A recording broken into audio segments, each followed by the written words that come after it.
the Octagon. It's become the home of the most dramatic martial arts clashes ever. The home of the most awesome displays of power, technique, and heart. This is the Ultimate Fighting Championship, where over the last 24 months, reputations were built and destroyed. Fighting systems judged and found wanting. Now, after 7 grueling tournaments, 8 warriors have passed muster.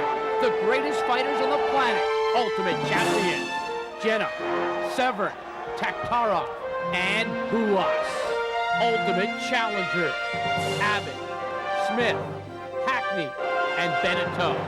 All here tonight, ready to do battle in the Ultimate. Are you ready? Let's open up the gate. We're at the foothills of the Rocky Mountains in the mile-high city of Denver, Colorado. Our setting, the Mammoth Gardens, an intimate building with a rich history that dates back to the early 1900s when it was once the soul of Denver's social and entertainment life.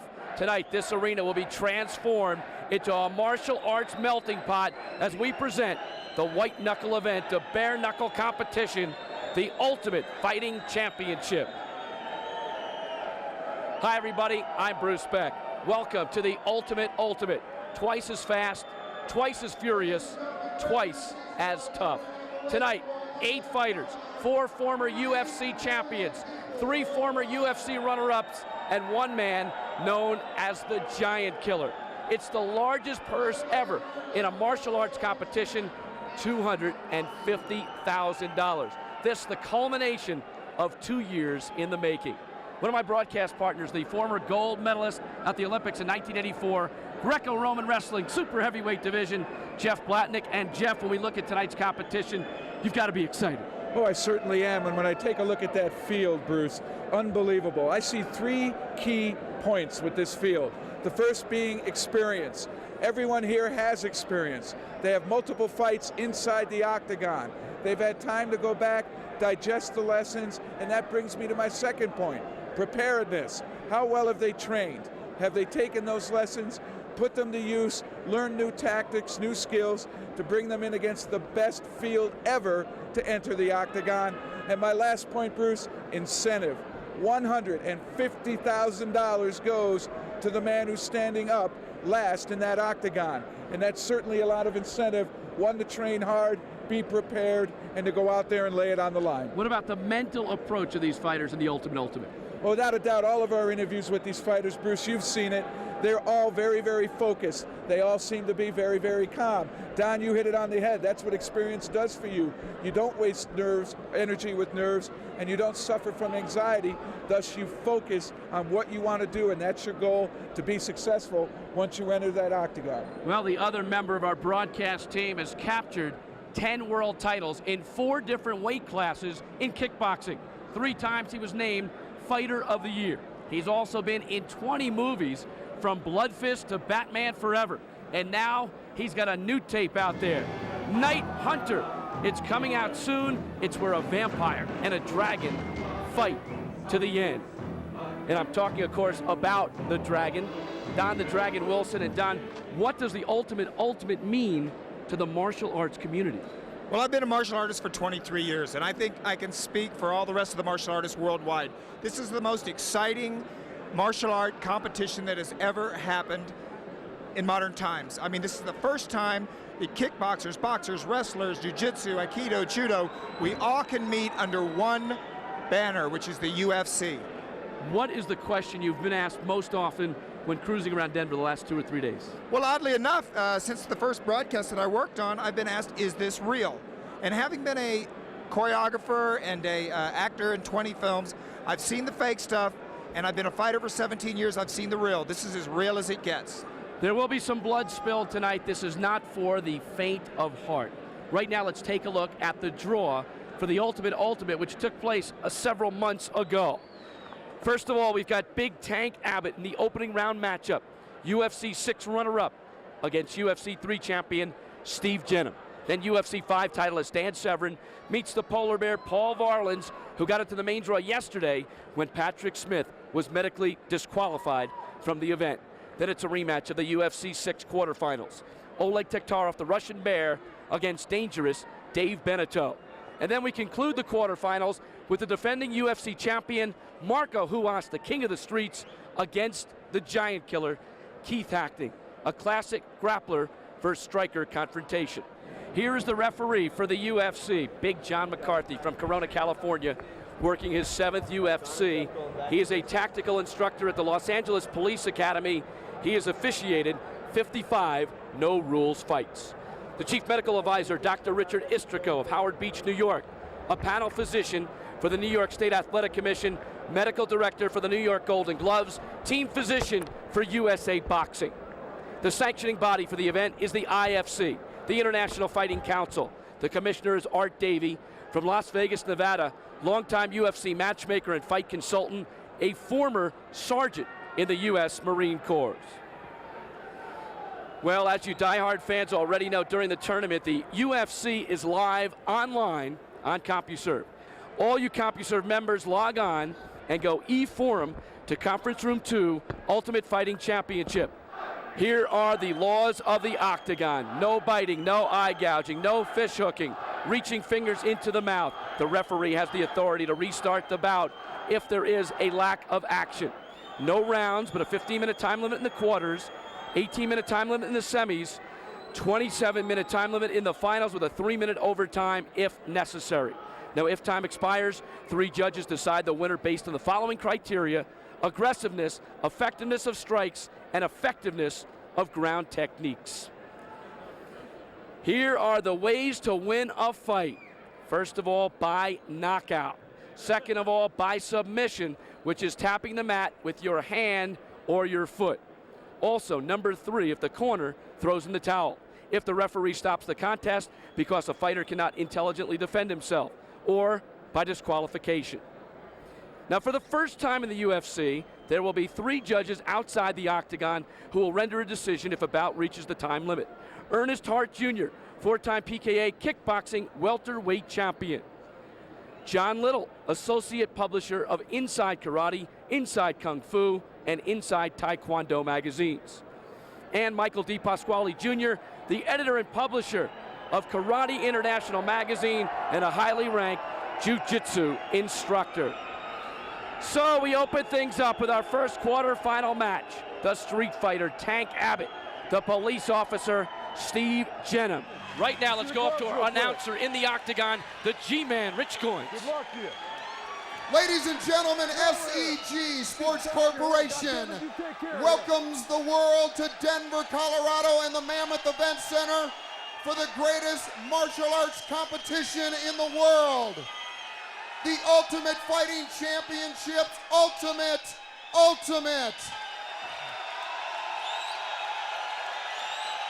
Tonight, 8 of the world's greatest fighters will fight in the octagon. 4 former champions, 4 competitors. Only one will emerge victorious and $150,000 richer. Only one will come out. No rounds, no timeouts, no weight classes. Are you ready to rock and roll?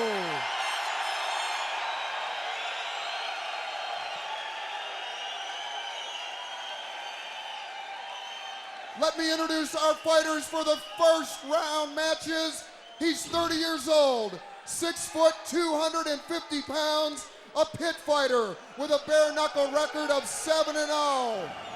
2-1 in the octagon, the runner-up in Ultimate Fight Championship 6, fighting out of Huntington Beach, California, David Tank Abbott.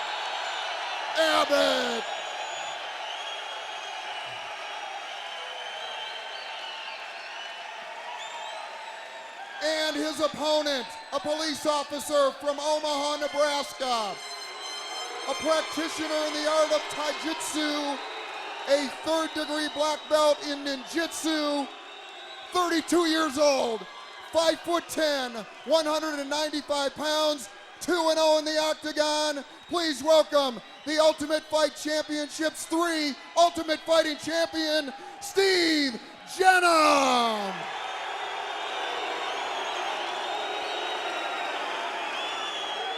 And our referee is John McCarthy. Let's get it on. Here's a look at the tail of the tape. Ninjutsu. It's actually now taijutsu against pit fighting. Age, not much difference. Height, not much either. But the big story is in the weight. 55 pounds for Tank. Is it too much? We'll find out. Quarterfinals about to begin in the Ultimate. Big John McCarthy has the fighters' attention. Are you ready? Let's get it on! Here we go. Both with gloves. Tank with a quick takedown. And looking for a submission hold quickly. He's on top. He's looking now to take his time. We'll see how much he's learned now about the guard since he's gone to Utah. And you see him take Jennum right to the fence. He's going to try to crowd him, get his head up tight against that, and then possibly open up some channels for some strikes. Well, this looks to be a pretty good strategy for Tank. Having the size, the strength, grappling should be where he would have an advantage over Jennum. If he was to sit outside and just duke it out, he's probably quite a bit slower. Jennum repelling Tank, trying to use the fence and trying to break clear. Tank wants to unload that right hand. He did in that last second, now he does. And you can see Jennum is schooled in the guard. You saw when Tank tried to raise up to throw down punches, Jennum went right up on the points of his shoulders, thus putting Tank out of reach. Tank couldn't hit him there. And then he was able to push Tank away, didn't panic, he's right back in the guard again. 15-minute time limit. Tank on top working against Steve Jennum. It's a very bad position for Jennum. He taps out. Jennum taps out. He had nowhere to go. His head was crowded against the fence, and Tank Abbott wins the first bout of the Ultimate. And he did not use that much energy, which is a big thing, guys. Hardly used any. In this style of competition, that can make a big difference in the outcome. Tank used very little energy for that bout. A minute and 14 seconds.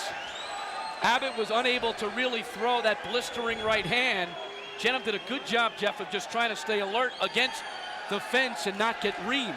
Well, he didn't get struck in any way, but unfortunately he was driven into that chain link fence so hard, it appeared that his neck was bent at a severe angle. Obviously, the metal on the skin and the skull probably was highly uncomfortable. He probably didn't feel he had a way out. He might have panicked a little bit there, or felt as though he was going to be in some more desperate trouble. And before he took any attriting kind of strikes, he tapped out. Right, I think the term highly uncomfortable was pretty conservative. Well, you can see here right away the grappling skill of Tank Abbott, knocking him right down, but Jennum held his own in the guard position. But you'll see Tank drive him. Here is where Jennum did a nice job of keeping Tank from striking him. That's what you use the guard for, using your feet to keep distance.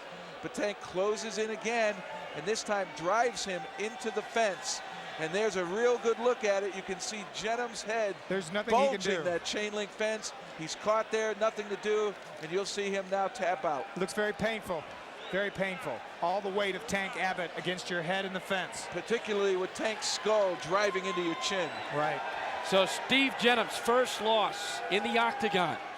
Tank Abbott advances to the semifinals to take on the winner of Dan Severn and Paul Varlins. All right, here's a look at our next matchup in the quarterfinals. Paul Varlins against Dan Severn. Right now, we're set for the introduction. Let's go up to Go Goins. Ladies and gentlemen, our second battle of the evening. Please welcome the competitors. First, a black belt in the art of trap fighting and a practitioner of free-form freestyle fighting. He's 25 years old, 6'8", 300 pounds. The runner-up in Ultimate Fight 7, a record of 3-2 in the octagon, out of Sunnyvale, California, from the icy north of Fairbanks, Alaska. Please welcome the polar bear, Paul Varlins.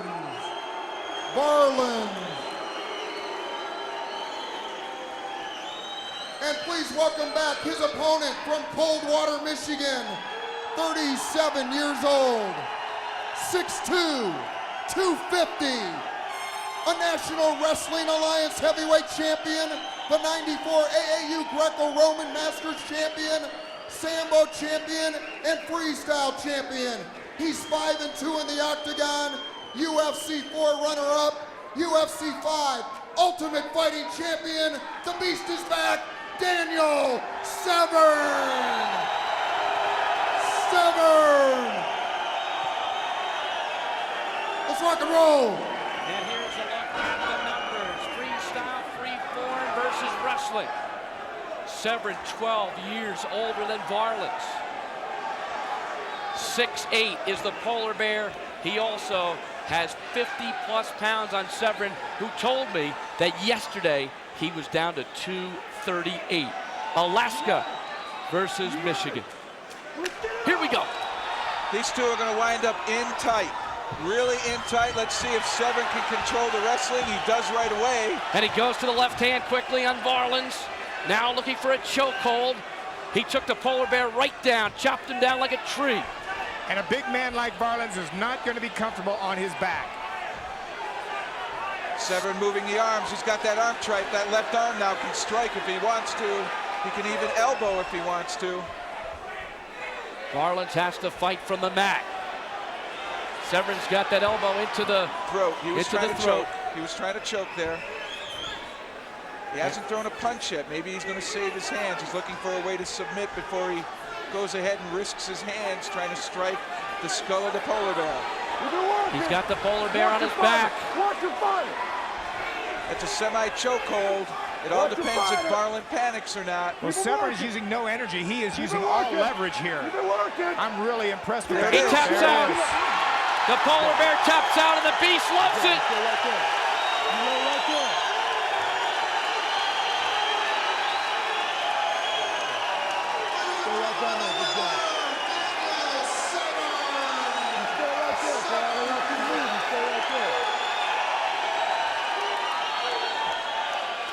Well, you know, the only marks on Dan Severn are the slap marks that he put on himself.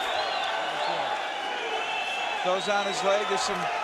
Varlins is still down. He's got a small cut on him. He's okay. It's not as though he's not breathing or anything like that. He's just a little bit out of air. Severn goes over to console him, see how he is. Dr. Varlins Richard nodded to Istrigo him. there quickly, bringing over the towel. Varlins said to Doc Istrigo he is okay. Here's another look at it. Severn closed the distance. There's the kick. Severn uses his wrestling skills to immediately take the big guy down. Once he gets him down, he clears the legs. Varlin doesn't have a guard. And he eventually took Varlin's right arm, folded it over his own face, and then clamped on that lock, and it was a chokehold all the way. The Beast is back. Here we go, folks. We move on to the bottom half of the draw in the quarterfinals. And this one on paper is the best quarterfinal matchup. Dangerous. Dave Bento against the Russian Bear, Oleg Taktarov. All right, we're set for the introduction of the fighters. Right now, let's go up into the octagon to Rich Goins. Ladies and gentlemen, our third match of the evening pits two great warriors. First, a super heavyweight wrestler, 28 years old, 6'2", 235 pounds, a four-time CAWA wrestling champion with a record of 2-2 in the octagon, fighting out of Windsor, Ontario, Canada, the UFC 5 runner-up, Dangerous David Bento.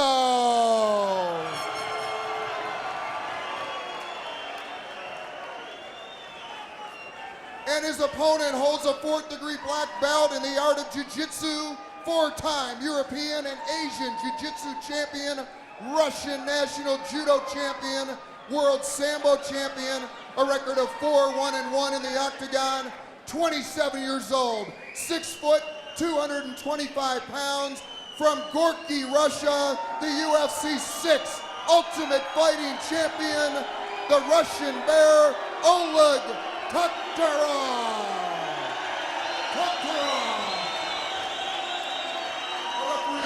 What a matchup this one is. Taktarov, by the way, has an unbelievable threshold of pain. Bento is 1 year older than Taktarov. As far as height is concerned, Bento is 2 inches taller.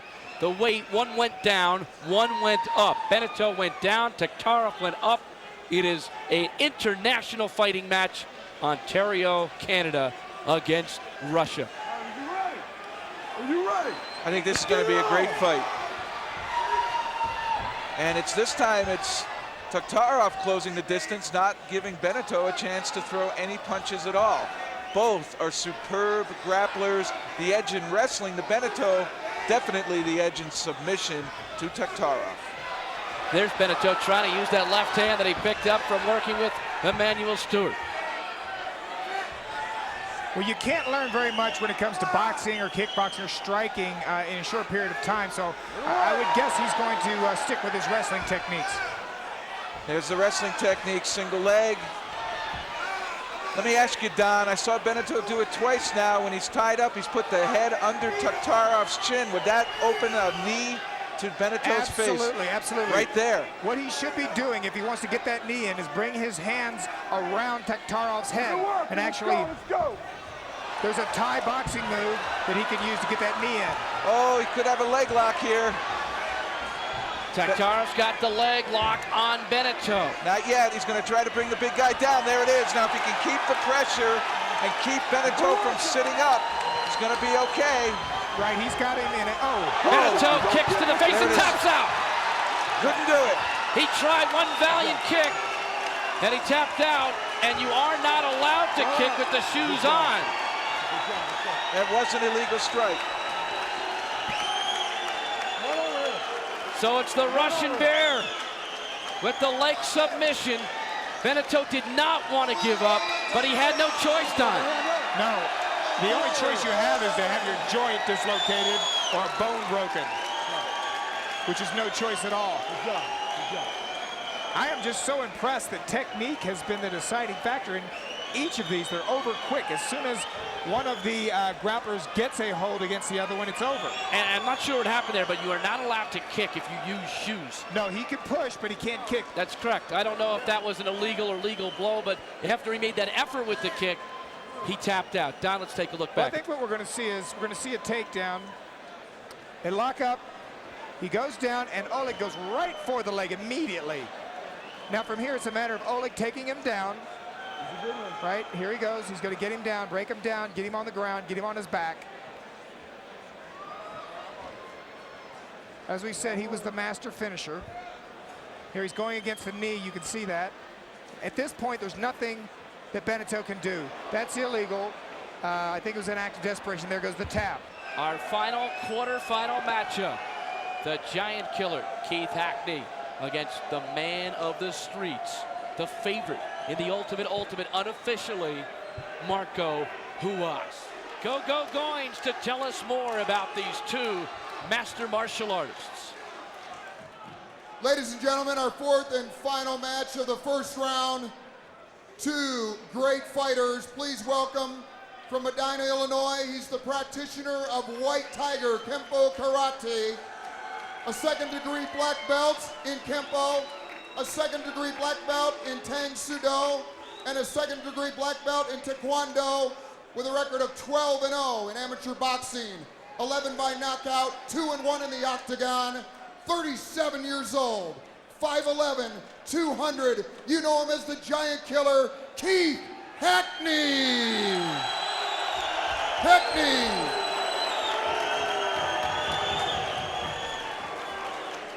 And his opponent is 6'1", 218 pounds, four-time Brazilian Muay Thai champion, state heavyweight boxing champion, Brazilian Vale Tudo champion, undefeated in bare knuckle matches, 3-0 in the octagon, from Rio de Janeiro, Brazil, the king of the streets and reigning ultimate fighting champion, Marco Ruas.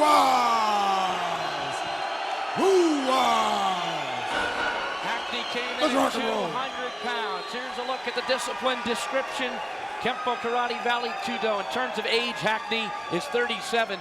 Ruas is somewhere in his 30s. He says Brazilian men are like American women. They don't like to tell their ages. The height differential, Ruas with a slight advantage. As far as weight is concerned, Ruas has 18 pounds. It is Rio de Janeiro, Brazil against Roselle, Illinois. Both look well conditioned. Hackney looks like he's put on some upper body power. I'm not sure if that helps hand speed or not. Don, you'd know more about that. Well, actually, it doesn't have much to do with it. It's all technique. in boxing, and it's looking to me like it's technique at the UFC also. Ruas says he's got a great right hand. He's not just a guy who wants to end up on the mat. Let's see if we'll see it tonight.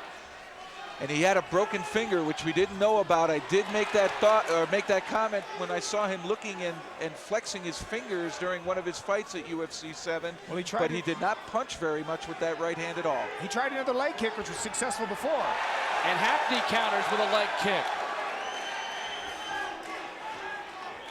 This is turning into more of a Hackney type fight. He wants to stay in there and duke it out with a striker. And oftentimes Hackney comes racing across the octagon to try to make a big first move. He didn't get caught out trying to do that against Ruas, Don. No, I think these guys, you know, they're getting more and more cautious in the beginning, which is the sign of a professional. They don't just come out right off the bat and throw their best arsenal. They set things up. Remember that Ruas went after Big Paul Varlins with those leg kicks in the last UFC and eventually wore down the polar bear. Right, well, he's got some Thai boxing experience, and that leg kick, hitting with the shin to the thigh, is one of their best techniques. A long feeling out process here. Few leg kicks from each guy. And there's no real aggression. No one fighter here wants to take too many steps towards the other. They're circling. That's what we do in wrestling to obliterate a head-on charge, is to counter by getting angle. And here you don't see any one of these two fighters chasing the other, thus setting up a strike coming back the other way. Hackney missing with the wild right hand. And now Ruas goes after Hackney, gets him up against the fence, trying to take him down. Behind him now. Ruas trying to get a choke. Anytime they get behind an opponent, Vale Tudo says go for the choke. Great strength by Hackney, fending him off momentarily. Well, from here, I think it's Ruas' advantage on the ground like this. I think it's going to be over here. I think he's going to eventually work that choke in. And he punches to the back of the head a couple of times. Ruas landing a big left hand. He used his left hand to do it. He didn't use his right. And I think that might have been just to get Hackney to try to move and thus open up the area around the neck for that choke. Don, it may look effective, but it can really hurt the hand, can it? Well, if he punches the skull, but if he hits the back of the neck, which I think that's where Ruas is going, there's a muscle back there, and if he causes damage there, I think Hackney will release and let him get the choke. He's working it in now. He's working it in now. It's going to be a submission. There it is. That's it. Anytime in Vale Tudo, they go for the choke when they're on their opponent's back. Beautifully done by Marco Ruas. And he bows to the crowd. Hackney with a big hug, a great sign of respect. Hackney looked really tough, came out amazingly cut up. But when it came down to the ground, it was Ruas' advantage. That's right, versatility is where it's at, and Marcos Ruas is well-versed in all aspects of fighting. And I think for the uninformed or uneducated public, there's great honor between great martial artists, and you saw it there at the end of the fight. I think we've been seeing it all night. I think each fighter has shown concern for his opponent and respect after each bout. These guys are not brutes. Marco Ruas wins this one in 2 minutes and 39 seconds. You know, it seemed like a lot longer than that, didn't it, Don? I mean, they were around the ring, the octagon, for quite a while. Well, that, I think, was the nervous anticipation. We were waiting for something to happen. Here's a look at some of the action. Well, here, once Ruas has got Keith on the ground, and he's behind him, he's in control. He uses his legs to basically neutralize Keith's legs, and he just works that choke in. You know, here he softens him up with a few solid shots to the same spot and gets that arm under Keith's neck. And here's the tap out. There it is. There's nothing Keith can do from there. With the leverage that he's using, here you can see there's no way Keith can strike. He can't roll. He's basically helpless here. Look at the grapevine on Hackney's legs. His knees are above the ground. He cannot crawl. Ruas just totally paralyzed him, kept working around that neck. And I have trained a little bit of Vale Tudo since I've been out here in Denver, and I picked up that cardinal rule that anytime they get on an opponent's back, they immediately look to choke. It is the most advantageous position to be in. And Jeff, you trained against a guy who was well older than you, wasn't he? Well, he was 65 years old, and he opened my eyes that wrestling is not an end in itself. All right, the bracket unfolds this way right now. Tank Abbott with the tap out. Minute 14, Steve Jennum tapped out, Abbott advanced. Then Dan Severn with a choke. Varlins tapped out at 101. He advances, so it's Abbott against Severn in one semifinal. Oleg Taktarov, leg lock submission at 122, moves to the semis to meet Marco Ruas, the master of the streets.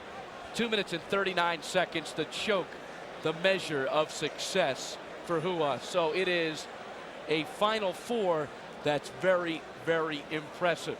Well, all you hardcore fans always looking ahead will be glad to hear that UFC 8 is coming up live Friday, February 16th here on pay-per-view. 8 fighters, 7 fights, 1 champion, plus the super fight everyone's been waiting for. World Super Fight champion Ken Shamrock versus the Hawaiian fighting legend. He made quite a name for himself here in the octagon. Chemo, that's right, Shamrock versus Chemo. It's UFC 8's David and Goliath tournament. Tonnage versus technique. Don't miss it live Friday, February 16th, only on pay-per-view. And here's Jeff Platnick. I'm here with the man who broke UFC wide open, giving Royce Gracie the fight of his life. He goes by one name, Chemo. Welcome to the Ultimate. Thanks a lot. Before I answer any questions, the first thing I want to say is praise to my Lord Jesus Christ. Are you looking forward to coming back to the UFC? I'm very much so. I've been training hard, and I think the folks are going to see a different Chemo this time. Got a little haircut also. How has your fighting changed since the last time you set foot in the octagon? I've been working on techniques. Instead of just straight up street brawler, I started actually doing a little technical workouts now. What did you learn from your bout with Gracie? I learned you got to be in a little bit better condition than I thought, and I learned it's more a sport than just a brawl, which I thought it was before. How about the hair? The hair was definitely a big deal in that fight. Yeah, he used it as a handle and he took advantage of it. Would you want a rematch? I don't look too far ahead. I'm just looking at this fight right now. Tell us about the tournament you just fought in Hawaii. I just fought in this thing, Pancreation, which is actually, if you look back to the first and second Olympics, it's a sport back then, but they don't have it anymore. It's similar to Ultimate, except you wear little gloves and basically the same rules, which is no rules. And what are your thoughts here about the fighters in the Ultimate? I mean, what can I say? If you guys are watching these fights, these are probably the best fights I've seen in the Ultimate. How has martial arts changed since the UFC has come about? I think martial arts now is going towards a sport where before it was just people looked at it as just straight ahead and doing little exercises. Now people are training at it as a sport, well-rounded, as you know, you got to have stand-up and ground fighting. Whereas before people just concentrated on blocks and different things. Well, we look forward to you joining us at UFC 8, Chemo. Welcome back. Thanks a lot. We're back to you, Bruce. All right, thank you very much, Jeff. Chemo looks ready, a little bit humble tonight. It will be him against Shamrock in Super Fight 8. This is our first semifinal battle. Oh, what a battle it is. The Tank against Dan Severn. And this is one that the people were talking about on their way in tonight. If it would unfold, the Beast and the Tank, two guys with a very ferocious approach to fighting. We are getting set for the formal introduction of the fighters. Severn against Tank Abbott. Let's go up to the G-Man, Rich Goins. Ladies and gentlemen, our first semifinal match of the evening in the Ultimate Fighting Championship, Ultimate. Please welcome back 6 foot, 280 pounds, an expert in pit fighting. He's 2-1 in the octagon, 7-0 in bare knuckle pit fights. The UFC 6 finalist, Tank Abbott.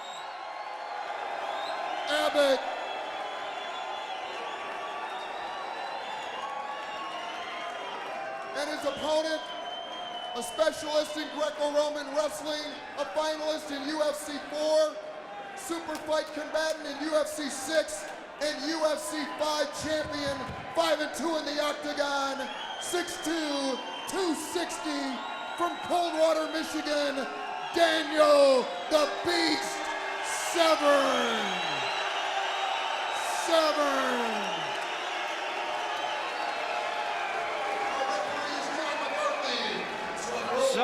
is pit fighting, whatever that is, against wrestling. Well, you know, I'm from California myself. Now, you know, Orange County, Huntington Beach, that's a pretty nice little area. I never heard of pit fighting down there, so I'm not sure how much validity there is to that. Severn had 7 years on the Tank Man. Height, not much of a difference there. Weight, Severn's listed at 250. He's really down to about 238. Tank came down in his last bout from 265 to 250. Semifinals of the ultimate.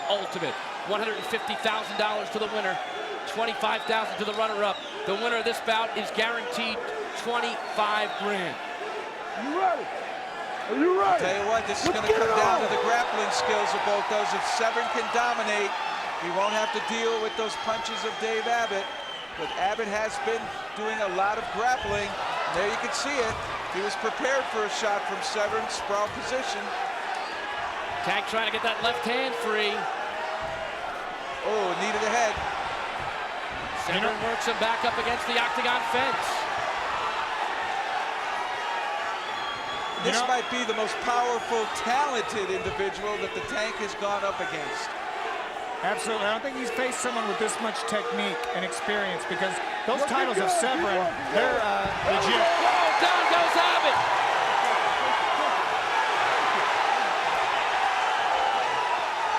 Severn elected not to pound away with him with an elbow. He was looking for some kind of submission move instead. Now he needs him. Now the right hand begins to land, and the elbow to the back of Tank's head.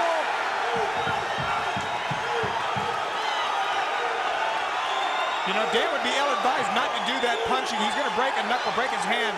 He's going to limit him. Elbow to the head of Abbott again. The elbow's a much better bet. He should be using the knees again. Just pick one spot. He's hitting that glove, though. He's hitting that glove, it seems. Tank absorbing punishment, stuck on the ground. The wrestler keeping the brawler down right now. Tank showing a tremendous chin. Well, Dan looks like he's going under that chin with a hold here, a chokehold, but he's under the arm. Knees to the head by Severn. Let's see if he goes to the choke now. I'm impressed with Severn striking with the knees and the elbows. He's really come a long way for a traditional wrestler. Severn pushes Tank up against the chain link fence. Can Severn punch himself out, going after him so hard right now? That'll be a big question. You see it in boxing here, you have no rounds to catch your breath. Once you get tired, it's all over, but it just doesn't seem that Tank can get off his side. Well, I feel like an experienced grappler can pace himself and go as long as he needs to. A man like Dan Severn's not going to wear himself out. Tank Abbott continues to absorb punishment and continues to show his mettle. Severn elbow again. Oh, that one had a bounce. Wow, that was clean to the back of the head. That was clean to the back of the head. And Tank's still fighting, but he's in a bad position here for trying to get off his stomach. He's not going to the guard position, which is really surprising. That allows all these unanswered blows to take place. Severn is really punishing Abbott. This could be a submission right here. Oh, no. Well, it was a good thought there, Don. It's exactly what he was looking for. He was looking for the choke. Just like Valet Tudo, once you have a man's back to you, it's very easy to work for the throat. Severn did not punch in UFC 5. He came back to win the next one. We're actually 4-5. Trying to unleash the beast again tonight. Abbott hanging on and getting hammered again to the back of the head. I think Severn might have punched himself out a little bit here. He's reluctant to throw blows. He's not a powerful striker, and it looks like he's learning his lesson not to punch the skull. You're just going to break your knuckles. And the slaps are not going to cause a submission of any kind. There, the elbow and the forearm, that might have its effect. Another elbow, another elbow. The Tank is helpless. He can't get off his base. He's stuck on his knees.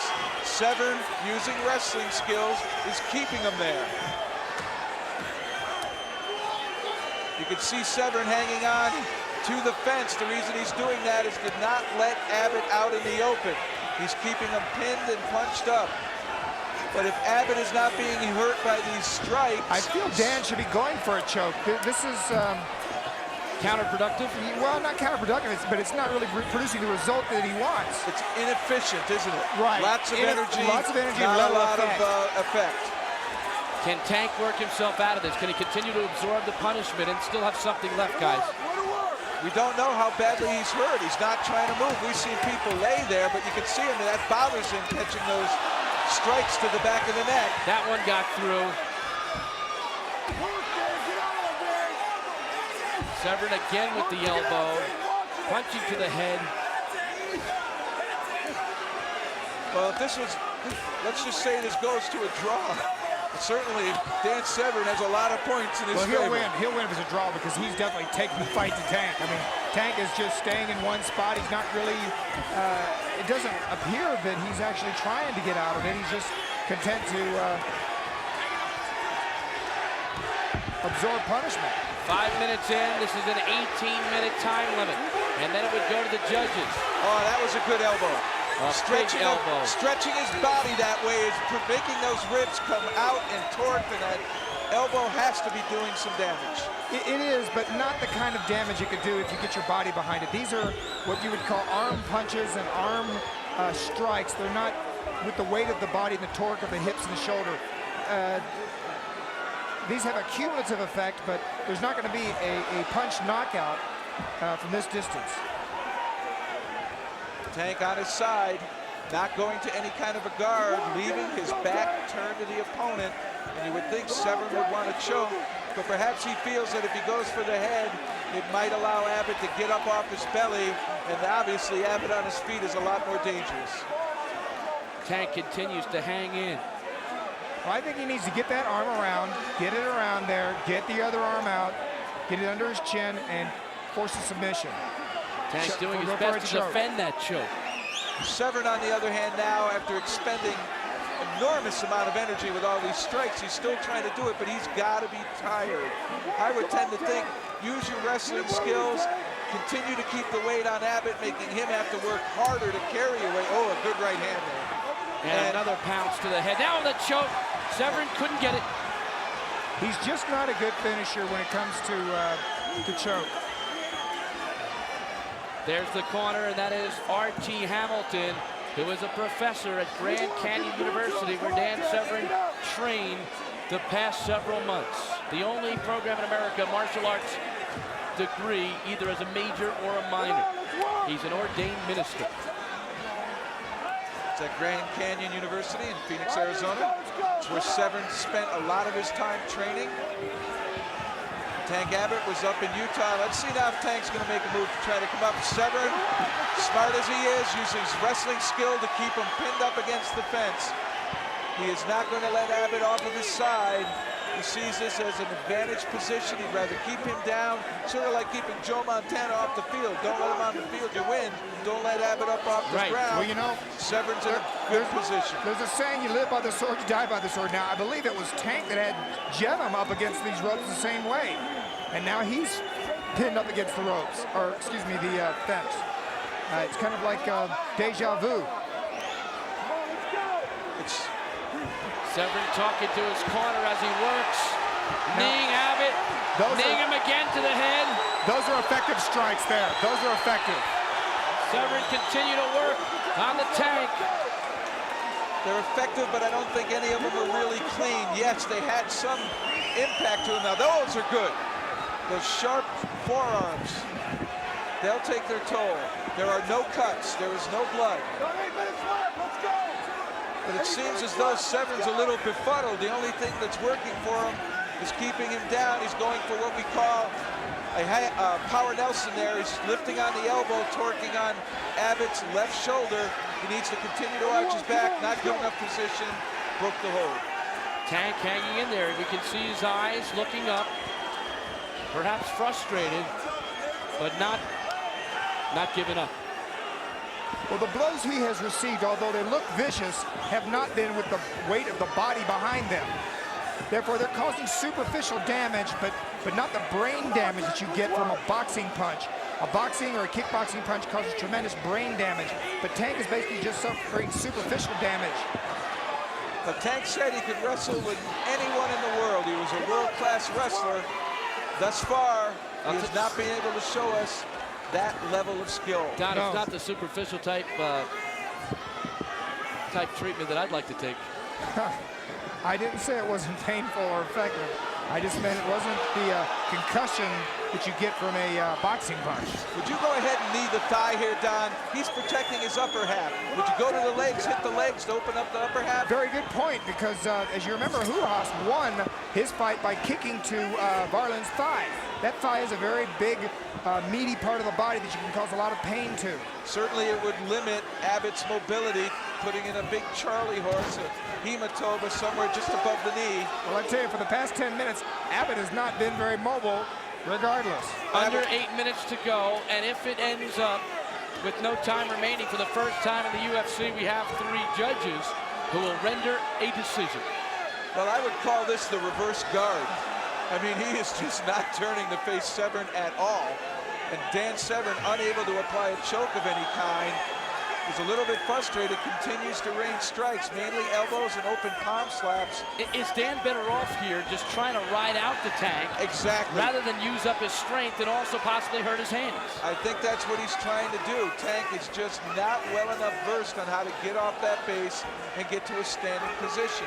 The best thing he could do would be to try to turn Dan and face him. Thus, Dan's weight now is up on his hips. He might be able to roll him to the side, clear him off of him long enough to turn and face him. Jeff, does it expend more energy just riding him out or trying to keep punching away and trying to finish? I would say throwing these kinds of strikes that he's doing is spending much more energy than it would take Dan to just use wrestling skills to keep Tank Abbott down. But without a doubt, Abbott's got to get off his belly. To do so, he has to not only pick up his own weight, but Dan Severn's as well. I can see right now that if this fight continues this way, Tank Abbott will lose a decision by the judges, because he is not making a legitimate attempt to escape. He is just laying on his stomach with his hands on the back of his head trying to protect himself, but not really making an effort to escape. 6:20 to go, and then it will go to the judges.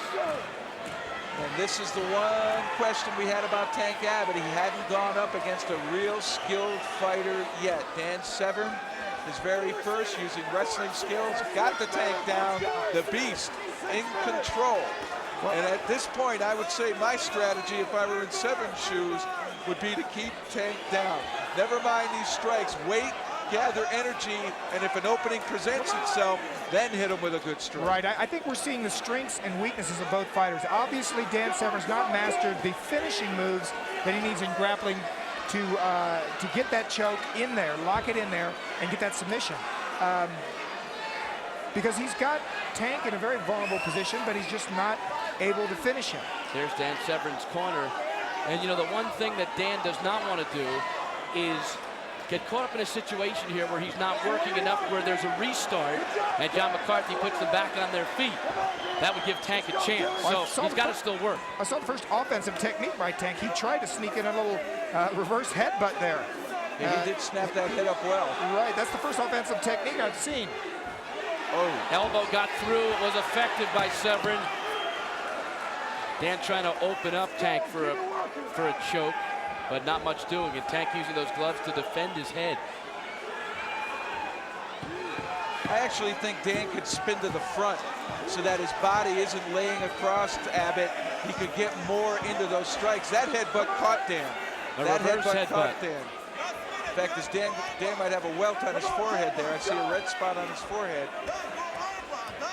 Don, in boxing, we call it the chin. What about Tank's chin in the octagon? Well, his chin hasn't been tested yet in the octagon. I think Dan has hit everything but his chin. But I'm talking more about a chin being just the ability, a term that we used in boxing to describe ability to absorb punishment. To absorb, yes. Well, he's proven himself able to absorb punishment. You know, as a fighter, I wouldn't call that a good thing. You know, I never want it to be said about me, wow, that Wilson could take a punch. Coming up on 4 minutes left in the semifinal match. I think Severn is settled for that first strategy. He's going to be the wrestler, keep Abbott down at this point. In this respect, knowing that there's 3 judges, it's a big advantage for Dan Severn. Right. He knows all he has to do is stalemate out now. Keep it a draw.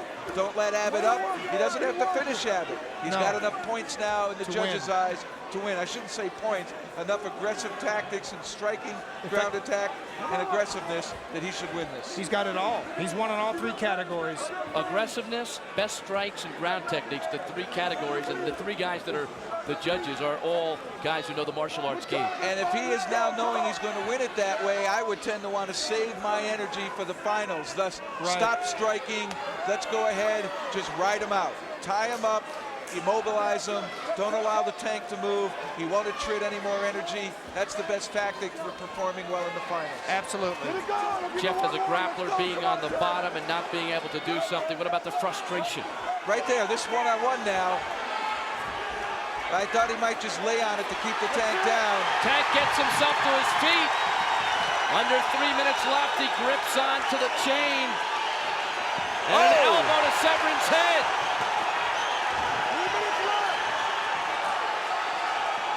A reverse headbutt by Tank. Dan is too close to him to have any effect for those strikes. Abbott's got something left in his tank.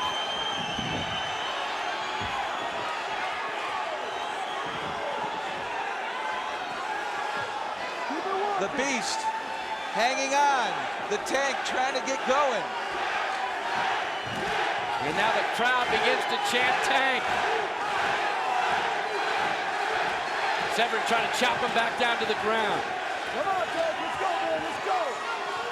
The fact that he's putting his head against that post, I'm wondering, is Tank really fatigued at this point? Carrying all that weight for that amount of time, that's going to really drain your batteries. We've seen fighters use the fence before, but not in an offensive way, just as a stalling tactic, and that seems to be what Tank is doing now. Under 2 minutes to go.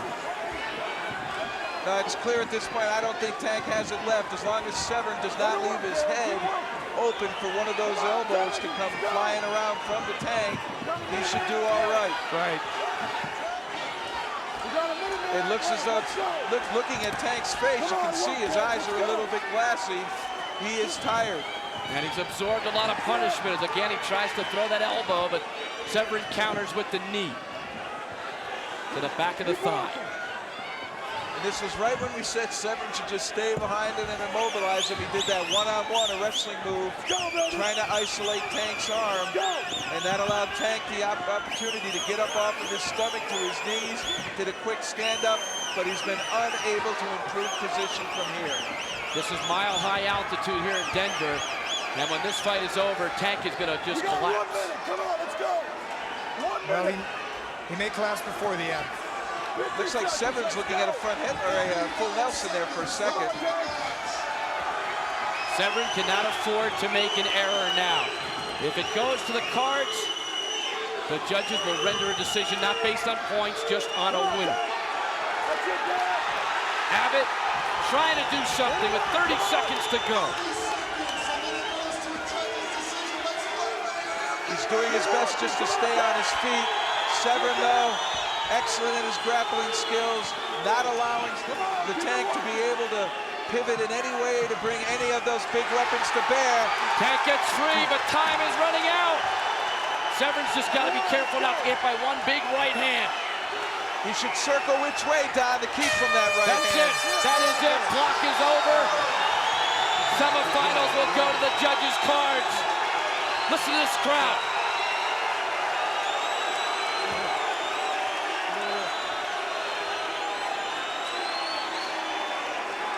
Determination of Severn, heart of Abbott.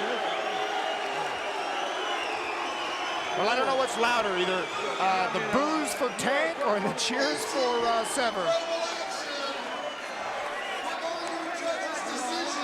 3 judges will render the decision. Ernest Hart, former 4-time PKA welterweight kickboxing champion. John Little, associate publisher of Inside Karate, Inside Kung Fu, Inside Taekwondo magazine, and Michael D. Pasquale, editor and publisher. And there's the decision. It's unanimous for Severn. Di Pasquale, the editor and publisher of International Karate Magazine. And all three give the decision, and I would think you would think the same way at home, to Dan Severn. Well, I think we saw the strength of Dan Severn, but we've also seen the weakness, his inability to finish. And I like the way he continually was looking for an opening for a strike. But there again, I think he needs a little more experience of which strike to use when. And one thing I'm impressed with is he kept it going the whole time. He didn't slow down. Severn is in great shape. Absolutely. The beast is back. Oh, he trained and trained hard at Grand Canyon University. He said, I had to separate from my family. I had to put business first. I don't have much time left. My opportunity is waning. Well, guys, our next fight is another one on paper that could go the limit. Marco Ruas and Oleg Taktarov. Taktarov just does not understand the word quit. At least he hasn't in any way in the UFC. He's been in serious shape, and the only time that he was ever stopped was John McCarthy stepping in once against Dan Severn and saying that he was too bloodied, but Oleg would never have submitted. That's not his style. It's Ruas against Taktarov. And so it is Vale, Tudo, and Sambo. Taktarov is 28 years of age. Ruas is somewhere in his 30s. We would, educated guess would say under 35. Look at these two athletes. They're not butt jumping around. They're not moving around. They're sitting there. They understand what they have to do. Two composed fighters. There's Oleg's fan club. We're set for the introduction of the fighters. Here's Rich Go-Go Goins. Ladies and gentlemen, let's get ready for our second semifinal match of the evening. Welcome back a specialist in the grappling style known as Sambo, a 4th degree black belt in Jiu-Jitsu, Russian national Sambo champion, semifinalist from UFC 5, and the Ultimate Fighting champion of UFC 6, 4-1-1 in the octagon, 6 foot, 210 pounds, from Gorky, Russia, the Russian bear, Oleg Taktarov.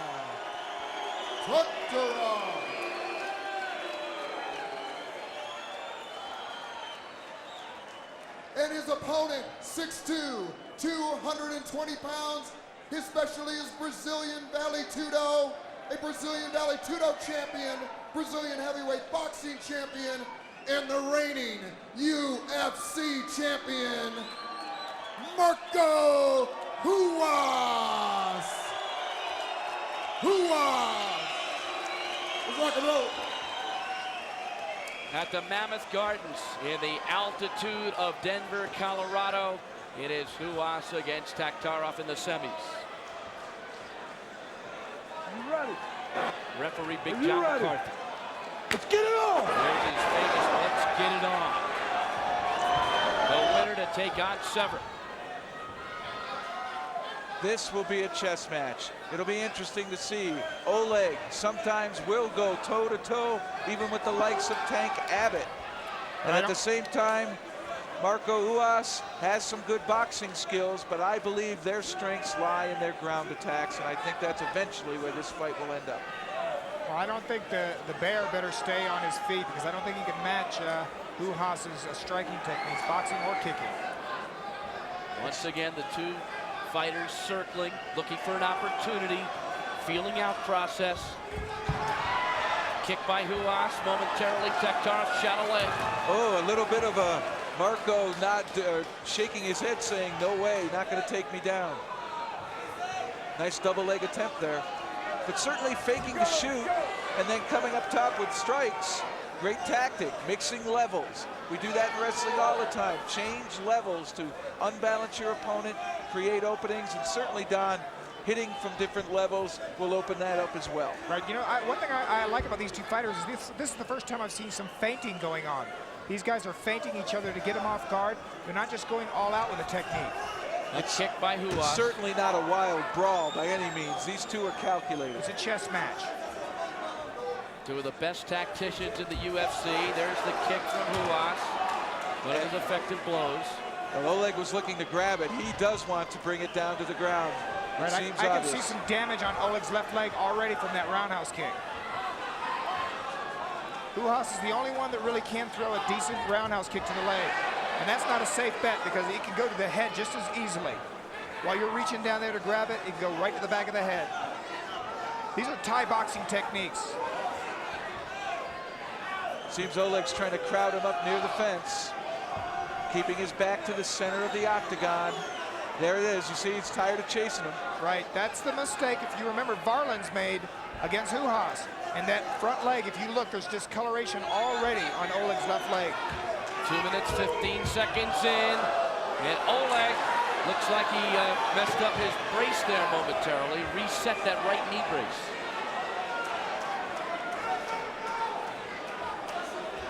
No braces are allowed, just those neoprene sleeves. Come on, let's go. Let's get it going. Come on. Oleg coming in, gets Ruas up against the back of the fence. Now it'll be close in fighting. Elbows, knees, headbutts. And possibly foot stomps. Remember, Ruas has those size 13 feet, and he used those foot stomps in the last UFC. Come on, let's work. Come on, Oleg. Here's the chess match. Little side shot there to the head by Taktarov. Right, they both know to stay very tight on each other to keep those strikes from being effective. There's the foot stomping. Oleg looking down, trying to see where his feet are now. We saw this in UFC 7. Yep, he got his attention, it hurt. And there's a cut now over Taktarov's right eye. And it's just it's around the bridge of the nose, closer to the right eye, and Ruas lands a left, and it got the spot. And that means more blood. And Oleg has been cut before, and you know, cuts tend to open more frequently. He went for the leg. He went for Ruas's leg. Ruas knows this. Ruas knows all about this. The key will be now the better ground attack specialist. Valet Tudo against Sambo. Come on, work it, work it. A classic matchup of grappling skills. Taktarov is cut. And that blood will start to scream a little bit. I would give the advantage here to Ruas simply because he is in the mounted position, and I don't think Taktarov on his back against a person well-versed in ground attack will be as effective. Chopping shots to the midsection by Ruas. Well, he's not just more versed, he's more experienced, he's stronger. I mean,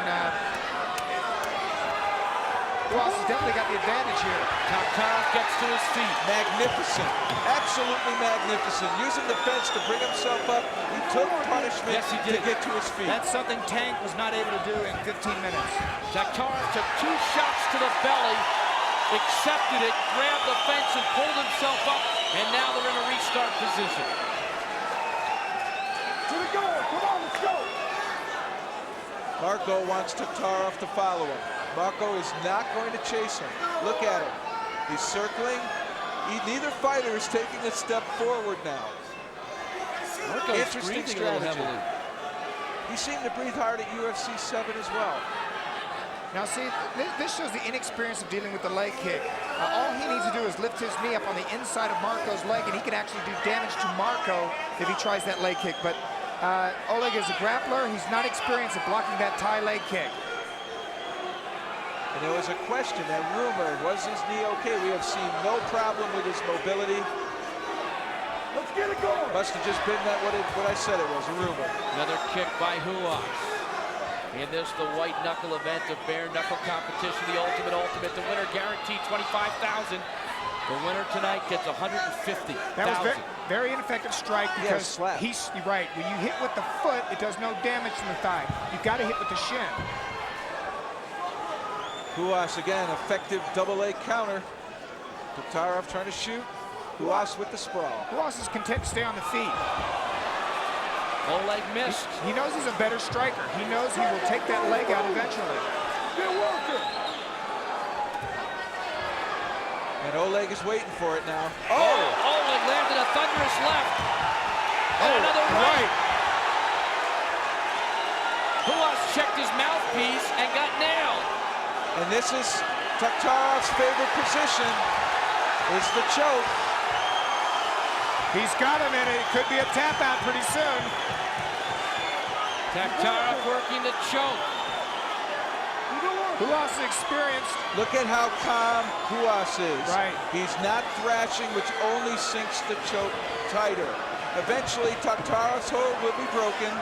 He's going to get tired. That's a lot of arm power. A lot of energy being expended to keep this lock on.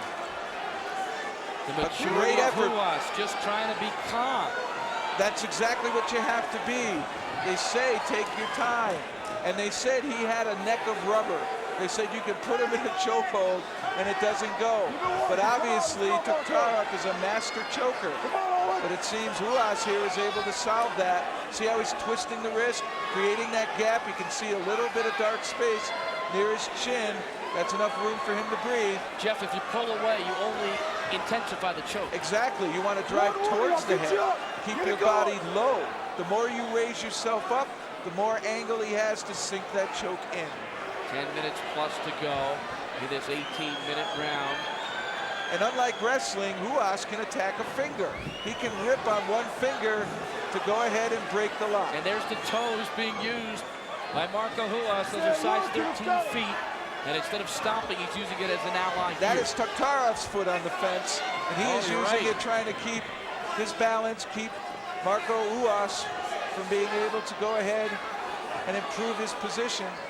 But they've moved away from the fence now, but Taktarov relentless with that choke. I think he's going to have to release that. I don't think he's going to be able to hang on.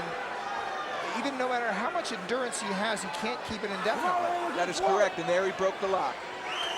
But he still has that arm sunk in there. What he's trying to get Ruas to do is to move, to try to improve his position, and he'll bring that right arm right back in there to try to sink the choke even more.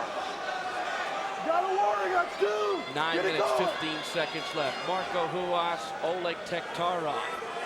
Taktarov trying to win the choke, and now referee John McCarthy will restart the action. He has the prerogative to do that if there's a lack of action. Bad break for Oleg. And now he wants the doctor, referee John McCarthy wants Dr. Richard Istrigo, the medical advisor, to take a look at the cut. Doesn't look bad. Yeah, doesn't look bad. Well, the bad break for me was when they forced Oleg to release that hold. I mean, you know, I don't know if he's going to be able to get that back in on Ruas. Cutman Leon Tabs tries to clean away, and he has been given the green light to continue.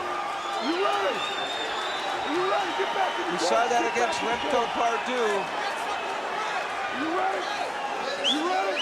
Something was thrown in the ring into the octagon. I don't know if the fighters see it, but John McCarthy clears out one piece. And now we are back in action with 8:40 left. Referee is the authority to stop the fight with the advice of the ringside physician. It's the first time we ever saw debris thrown into the octagon. That's very unfortunate. Two class athletes laying it on the line for this crowd.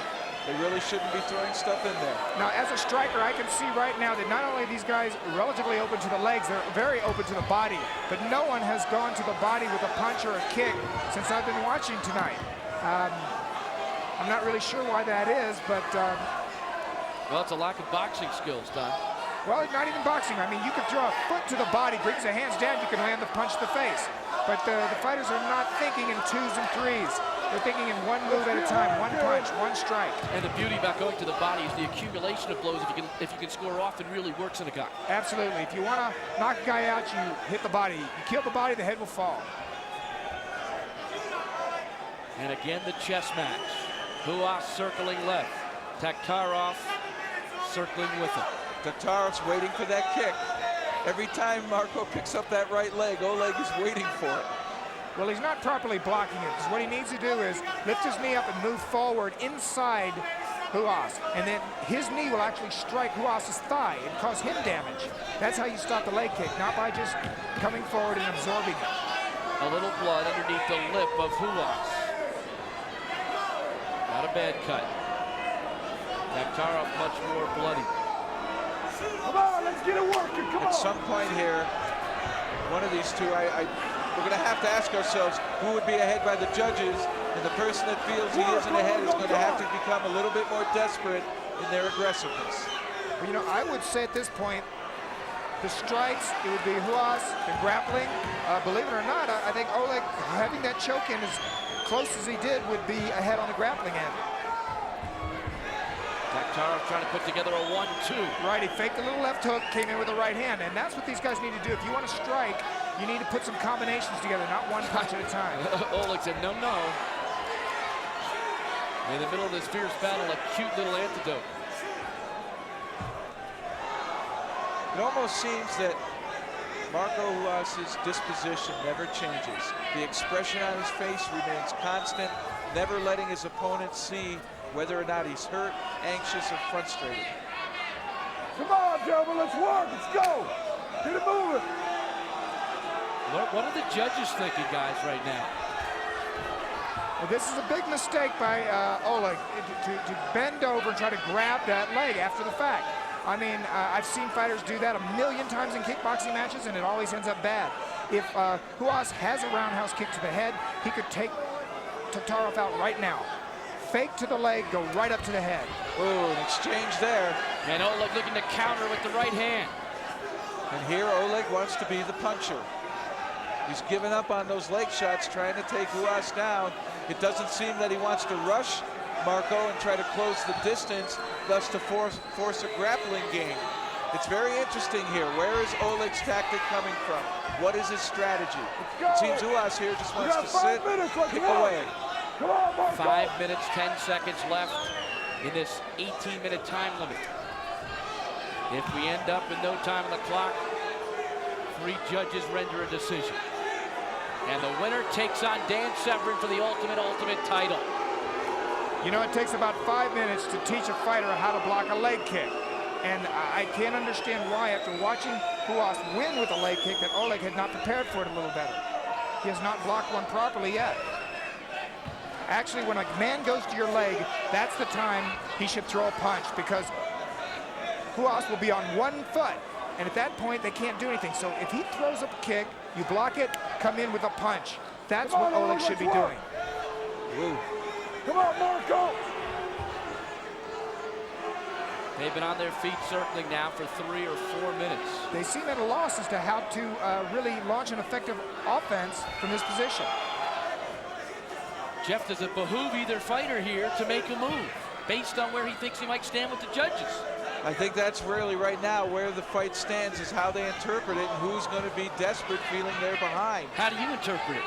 It's too close to call. I think the aggressiveness factor is the one thing we don't know. You have leg strikes and some punches from Ruas, but I really don't know. There's an attack now. I say the aggressor is Oleg. And look, those leg kicks are counters to Oleg trying to corner Ruas. And I would give the aggressiveness to Oleg right now at this point. And Oleg also had the choke move. He had the choke. He had an effective grappling technique that the referee ended up breaking.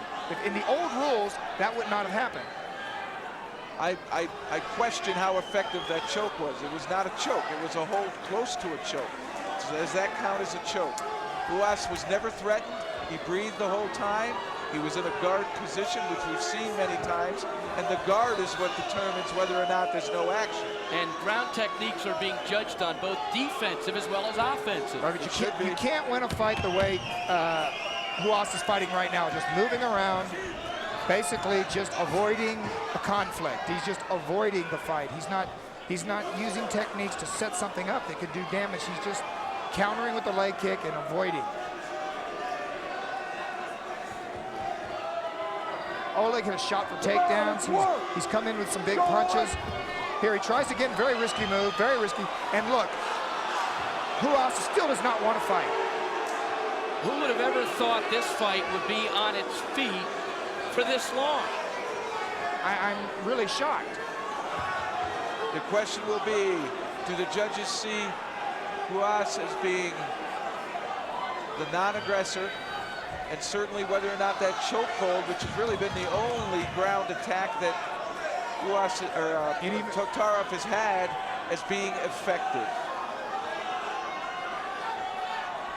Well, if nothing else, Jeff, it did have the potential for damage. I agree. Even though it was not locked in yet, but it looked like something might have happened. A good leg kick by Ruas. He set it up by faking the right hand, and when Taktarov backed his body away, went ahead, Took the shot. But look who brings the fight to who. Look who's bringing the fight. At this point, the aggressive, there's no doubt. Oleg is now chasing him. He's shooting for takedowns. He's throwing left hooks. He's trying to fight. If Oleg started backing out the way Ruas is fighting, what would we be watching? Two men avoiding each other. I'm not a judge, but my unofficial, up to this point. Ooh, nice attempt. My unofficial decision is it's Oleg's fight. I don't know what Ruas is thinking. I don't know what his strategy is at this point. But he's not taking the fight to Oleg. Absolutely. A little over a minute to go. If Oleg starts doing what he does, we're going to be having an audience fall asleep out here. Oleg has taken the fight. He's taken chances. He shot with a leg takedown. He was shot almost with a football takedown. And as usual, he's bloody in the face area.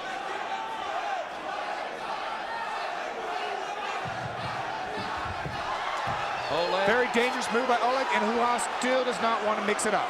He must have felt something on the inside there grappling that he didn't like. Well, it's interesting. If a person wants to go to the ground and the other chooses not to, is that a sign of non-aggression? These are the questions that having judges will bring to bear. Well, not if that person wants to stand up and strike, but Ruas isn't doing that either. If you don't want to go to the ground and grapple and you don't want to duke it out, what do you want to do out there? Right hand by Oleg. Well, I would say there are some strikes there. Taktarov's face bears that measure. That's right. Taktarov is drenched his face in his own blood. Ruas's body drenched in his own sweat. Final seconds. It's over.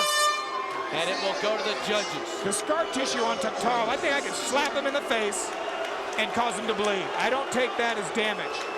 He's been cut so many times before in the UFC. And so it will go to the judges for a second time tonight. Ernest Hart, John Little, Michael D. Pasquale Jr. I'm not a judge, but you know what my opinion is. I've seen 1,000 fights.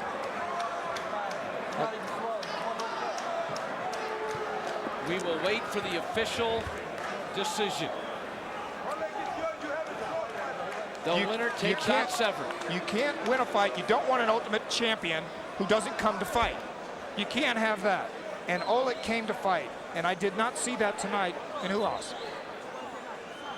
There's Leon Tabbs, the well-known cut man who has worked for so many world champions. Leon does a marvelous job in the UFC, 30 years in the fight game from Philadelphia, Pennsylvania, and there is a unanimous call from the judges. Taktarov, Taktarov, Taktarov. Oleg Taktarov! It will be Taktarov against Severn in the final, and Oleg is in tears, I believe.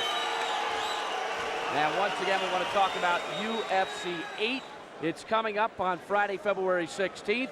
Please join us on pay-per-view. 8 fighters, 7 fights, 1 champion, plus the super fight. People are talking about Shamrock versus Chemo. That's right, Shamrock versus Chemo.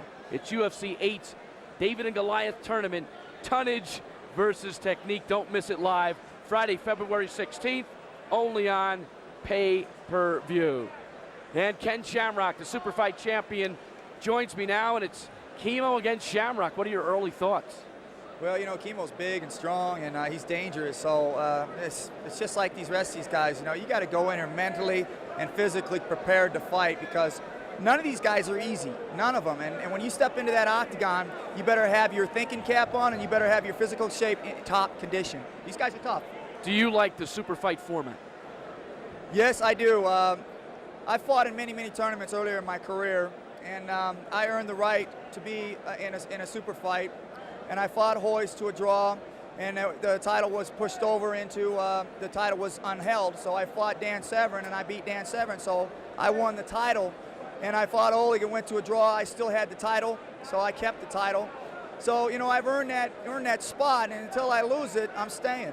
Ken, what about tonight? What are your thoughts, first of all, on how quickly the quarterfinals went? Well, you know, I kind of expected that, except for one of them. But, you know, these guys are so good when they step into the ring that at any given moment, anybody makes a mistake, the fight could be over. If you notice, all the preliminary fights were won by submission except for Dan Severn's, and that went to a draw. But all the other ones were hooked. They were hooked. All right, what about the second round? As we advance to the finals, both had to go to the judges, which is a new concept for the UFC. Number one, do you like the judges' format? Number two, what'd you think of the fights? Yeah, I like the judges' format because it's not fair when someone really fights hard and another person kind of backs off and just basically waits his time and gets a draw, then basically both lose. And I don't think that's right, especially in this format when your time limit is pushed on you and you have to fight to a time limit. So I think the judges, you got to go with it. It creates controversy. It's good for it. You know, I didn't see any controversy in the fights tonight. They were all dominated. Ruas complained and said that he got a bad deal. You agree or disagree? No, I think what they were looking at is what Oleg looked like and what Ruas looked like. And if you were going to go by what someone looked like, of course, Ruas would have won the fight. But if you're going by strategy, aggressiveness, the man that was pushing the fight, the man that went to the ground, did have 2 submission holds on him, could have ended the fight at any time except Ruas got out. Just because he gets out of a hold doesn't mean that he wins the fight. It just means the other guy should have 2 points and the other guy doesn't have any. And as far as standing up, I think I gave Ruas just the edge, but not enough to win the fight. Shamrock, we're not going to the octagon. I got you right where I want you. The broadcast booth, pal. Ken Shamrock will join us for the championship fight. I know I got the advantage over you there, but we look forward to hearing your comments, so stay around. Thank you, thank you. So the championship fight is coming up in the Ultimate. It will be a rematch between Daniel the Beast Severn and Oleg Taktarov. Here's Rich Go Goins. Ladies and gentlemen, this is the match you've been waiting for. The finals of the Ultimate Fighting Championships. Ultimate. Brought to you by SCG Sports Corporation, and it pits 2 former champions of Ultimate Fight Championships. Our first fighter out of Coldwater, Michigan, 37 years old, 6'2", 250 pounds, a champion in Sambo, freestyle, and a Greco-Roman master, UFC 4 runner-up, and the UFC 5 champion. Please welcome back the Beast, Daniel Severn.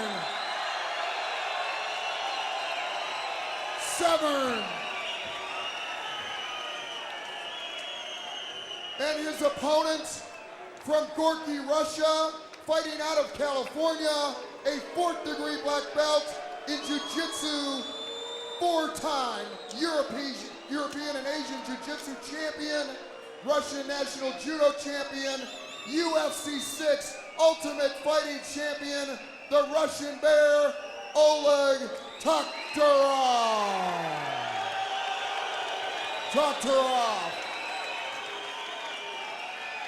Well, Taktarov said it's easier to fight a guy with technique. And he's fighting another guy with technique right now. He proved he could do it against Ruas. Now can he do it against Severn? 2 guys who love to be on the mat. Severn, 10 years the senior of Oleg. Severn with a 2-inch height advantage outweighs Taktarov by probably only 13 pounds, considering he came in at 238.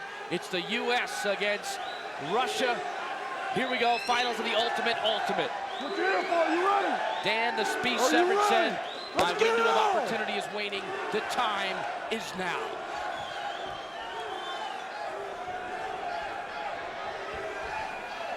It looks like Dan's trying to slap those wounds and open them up. It looks like he's slapping those wounds to open them up. He sees it, he knows it, he understands it. Do you think Oleg's want to pull him to the ground, Ken? Do you think he wants to go to his back? Oh, absolutely. A wrestler wants to get him down there, but it's a whole different world when you get down there. I think what Dan wants to do is take him down into his advantage and not into Oleg's advantage. And so Dan's going to wait, slap him around a little bit, and I think he's going to shoot on him and try and scoot to the side and then drop some knees on him and some punches. Do you think the guard is Taktarov's advantage, being in the guard, or do you think Severn, even if he's in the top position, being in the guard, do you think he can handle that and solve it? Yeah, I don't think Dan is going to be able to solve the guard, only because he really doesn't understand what Oleg does with legs, because Oleg really hasn't showed anything. Well, there's a kick by Oleg Taktarov. Nice pop, huh? Not bad. We saw what Ruas could do with the leg kicks. Finally, Taktarov explodes with the leg kick. And Dan's right thigh, you can see, Don, pretty red already. That's from that slapping I think he does to himself at the beginning of the fight. But it seems to me, looking at Taktarov, he doesn't seem phased or fatigued. Okay.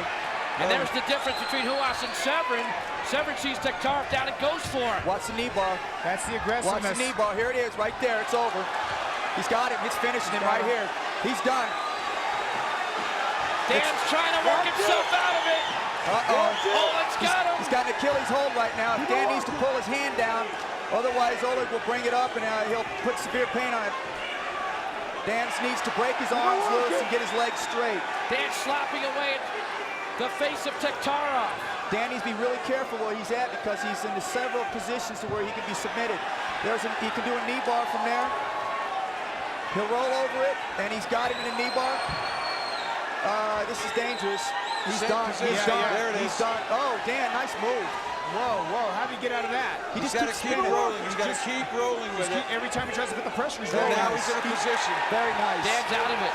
Good job by Severn. Absolutely, he went the direction that he was trying to force him. He just went with it. And we got the blood going now. The blood is flowing on Taktarov's face. And You that's see, what was the factor in the last time these two guys fought. It doesn't take a hard shot to open the skin. The skin is a 1/4 inch thick, soft material. Particularly when it's already been open from the previous fight. Should Dan go for headbutts here and try to make those wounds open more? I think his best bet was the open palm because he's going to break his knuckles if he punches, but that open palm can just open that wound up. Oh, that cut is bad right now. John's going to be looking very closely at Oleg. Yes, he is. I think it's still the same cut. It's just that it's opened up now and it's bleeding. Right. I don't think it has really opened up to any great extent like that first cut we saw when these two fought. I think Ken called it right, though. If he opens that up, it may be stopped on that again. Yeah, exactly. And rightfully so. That's Rightfully a so. good tactic for Severn to look at if it presents itself. Yeah, rightfully so. I mean, you don't want a man out there bleeding because obviously it's not good for him. Well, you can't see what happens. That blood gets in your eyes, and you can't see. You'd be a blind fighter. How well can... And look at the mouse of the forehead of Taktarov. It's rising. It's There are the headbutts. yeah, he's bleeding really heavily. John's looking real close at him right now. He's going to have, if they stand back up, Taktarov is going to be blind out there. Oleg's moving in for a knee bar right now. The only reason he can still competently fight is he can feel where Dan is. Exactly. You see what Dan did? He's putting his arm around Oleg's head because he sees Oleg tucking between his legs, and he's going to try and go for a knee bar again. What Oleg will do is slide his head between Dan's leg. Dan blocks his head so he can't get between his legs, and it keeps him from dropping for a knee bar.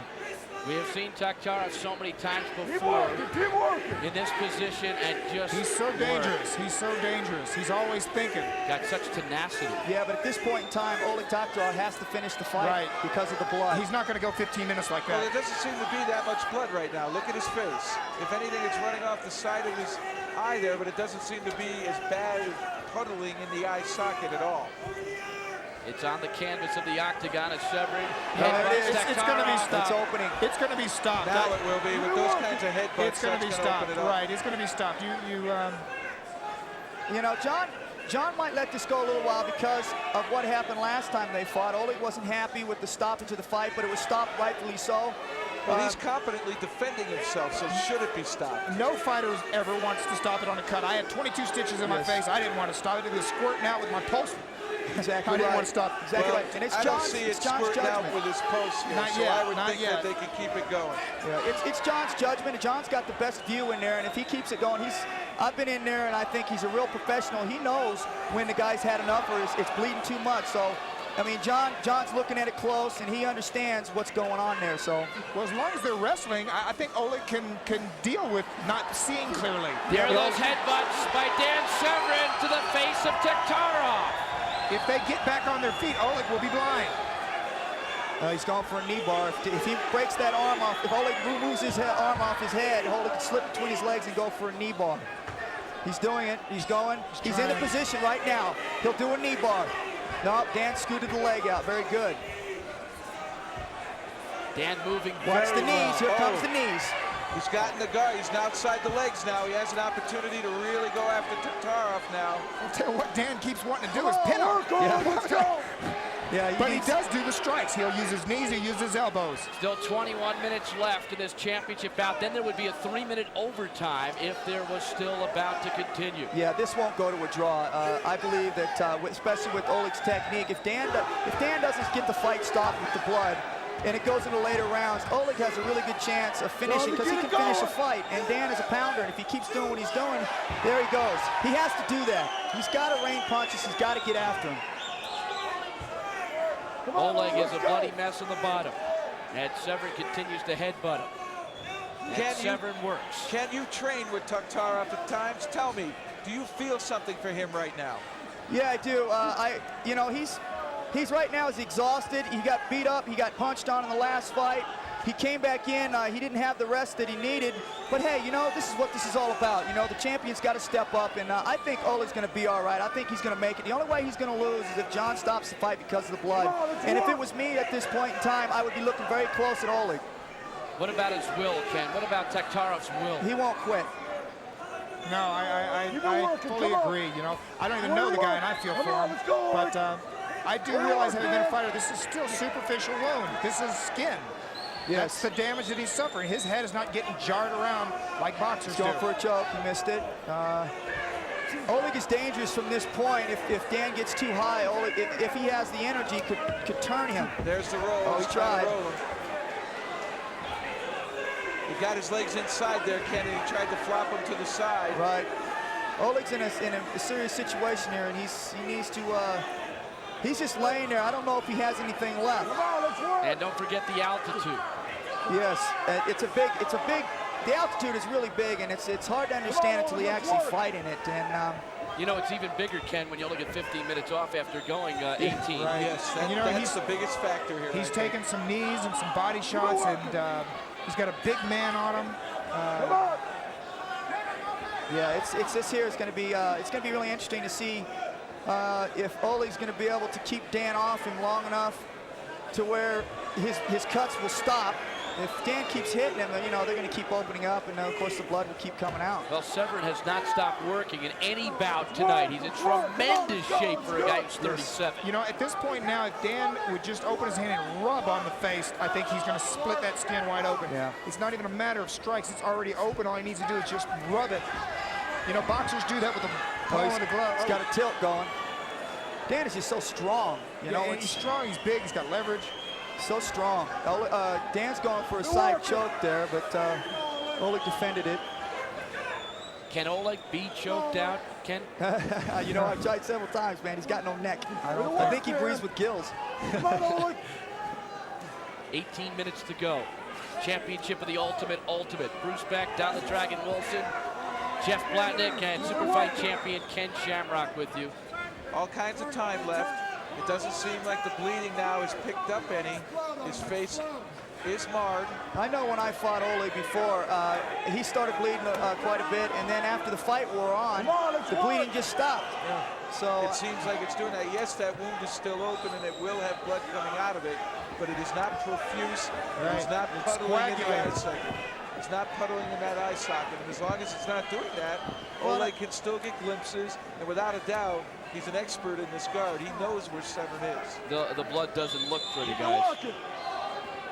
Never looks pretty. You know, the thing about this in Oleg's advantage is that because he's rubbing on Dan also, he's got his face up there, and he's rubbing the sweat in there, and that helps dilute the blood. So there's probably blood coming out, but you've got sweat and blood mixed together, and you can't see it with the camera because there's so much sweat in there. You can see it on the canvas. It could look worse than what it really is. You can see it on the canvas. And Severn now getting a little bit of a breather. He's got a tilt. Oleg needs to, he needs to get out of there. He's going to get damaged. Dan needs to drive him to the fence and start raining some knees here. Oleg hanging on. He's tearing the chain link fence. He's actually bent the chain link fence with the force trying to hold himself up. Better watch That was almost a choke there. Yes, it was. I think he learned, huh?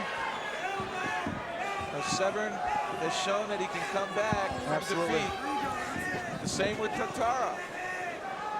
The big advantage here has been the fact that Taktarov had that fight after Severn. He comes in there with a good 25. Watch this knee. If Dan throws it, Oleg's in trouble.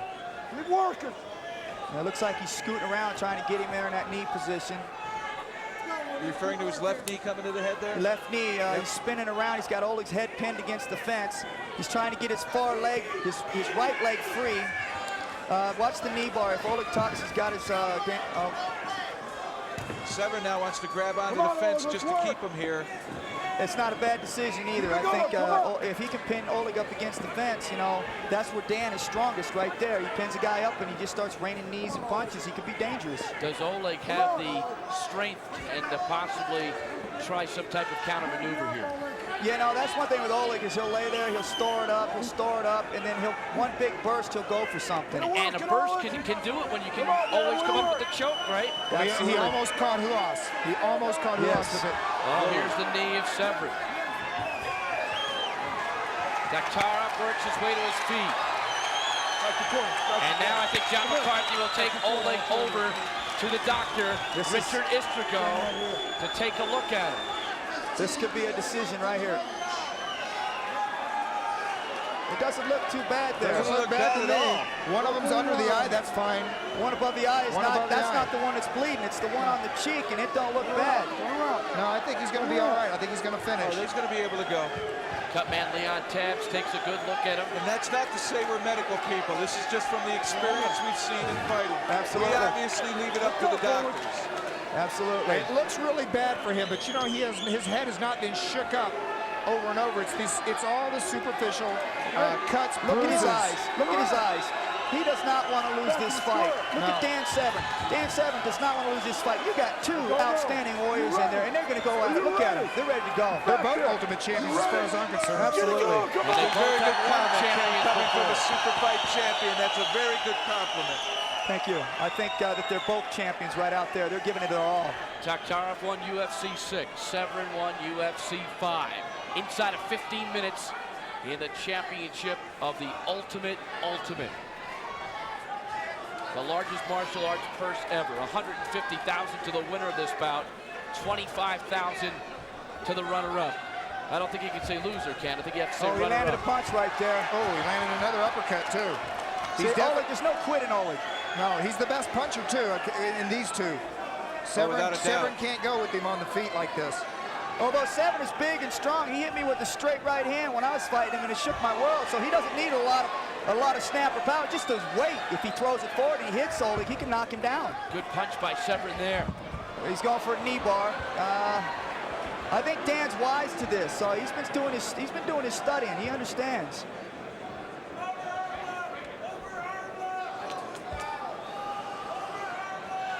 The last time he took on Taktarov, he studied tapes from 1976. He dug out the archives from when he went across.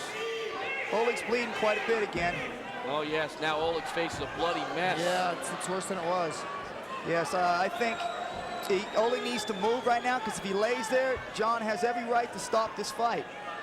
He needs to move. If he moves, then John knows he's okay, and he'll continue the fight. But if he lays there, continues to get punched, you know, John has no option but to stop the fight.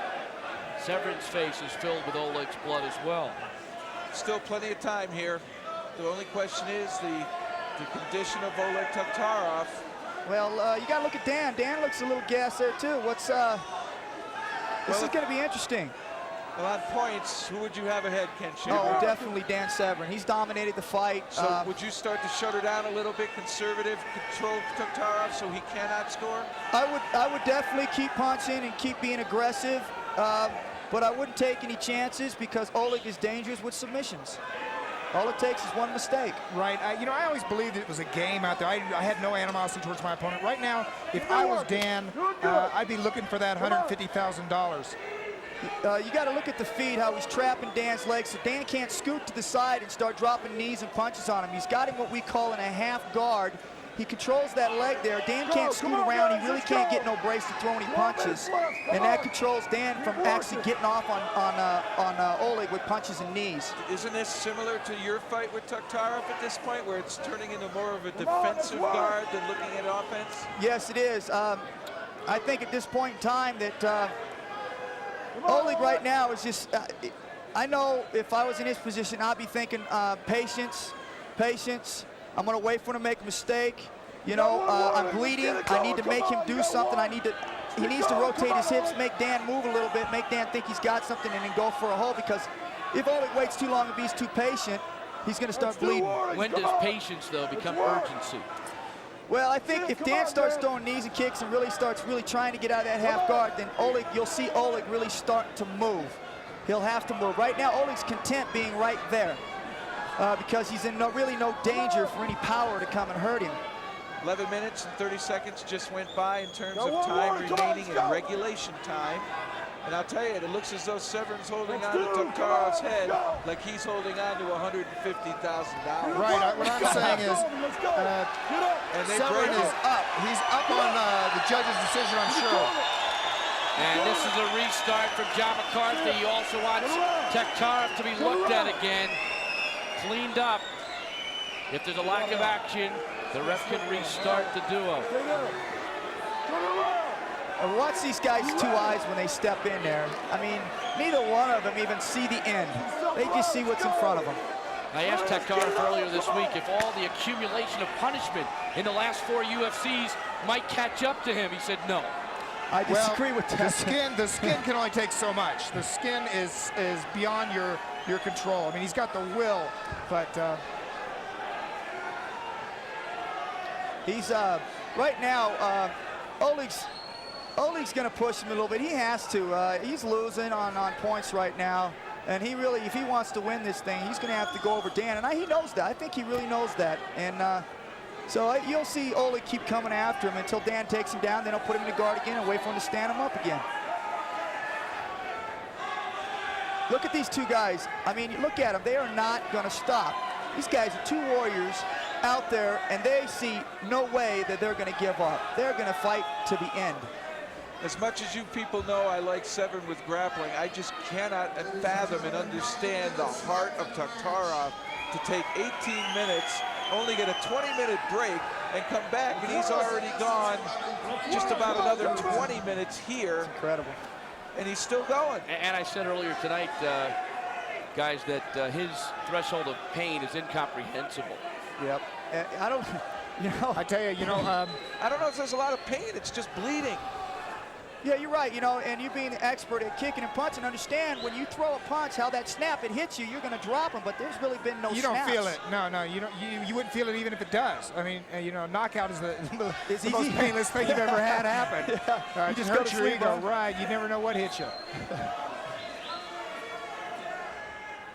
I don't know what Dan's doing, but he needs to get after him. He's got this fight won. If he just needs to go after Oleg. Right, if he keeps doing this, he's going to end up like Ruas, I mean, he's losing points by backing off. Under 8 minutes to go in regulation. 3-minute OT to follow if needed. Ultimate championship. Severn and Taktarov. Oleg and Dan, man, these guys, you could tell how much better that both of them has gotten since the last Ultimate. They're snappier, they're quicker. Oleg's a little better moving on his feet. You saw that fight with Ruas. He was moving well. Ruas is a good boxer. Severn content now to train punches. Something we didn't think he would be in his arsenal is good striking, but he's able to throw some punches. And I don't know, maybe the fatigue has to be affecting Taktarov. It has to. I have not seen any body punches thrown. Good point. Yet, and really that's the way you punch it. You can't punch a guy in the head with your knuckles, but you can dig to the body. I mean, you can blast the body, you can double up on the body and get out of there. That's a good point. At this point, it's a safe thing when your guy's this tired. You see how quick Oleg moved into that when Dan went in there? Very gutsy move. That's what he's like. I mean, very gutsy Dan Severn is strong, big. He comes in after you. Oleg is basically slow, sloppy, but when he hits a move, man, he's snappy, and that's what makes him dangerous. What makes Dan Severn so dangerous is that if he does get into a position, he is going to hurt you.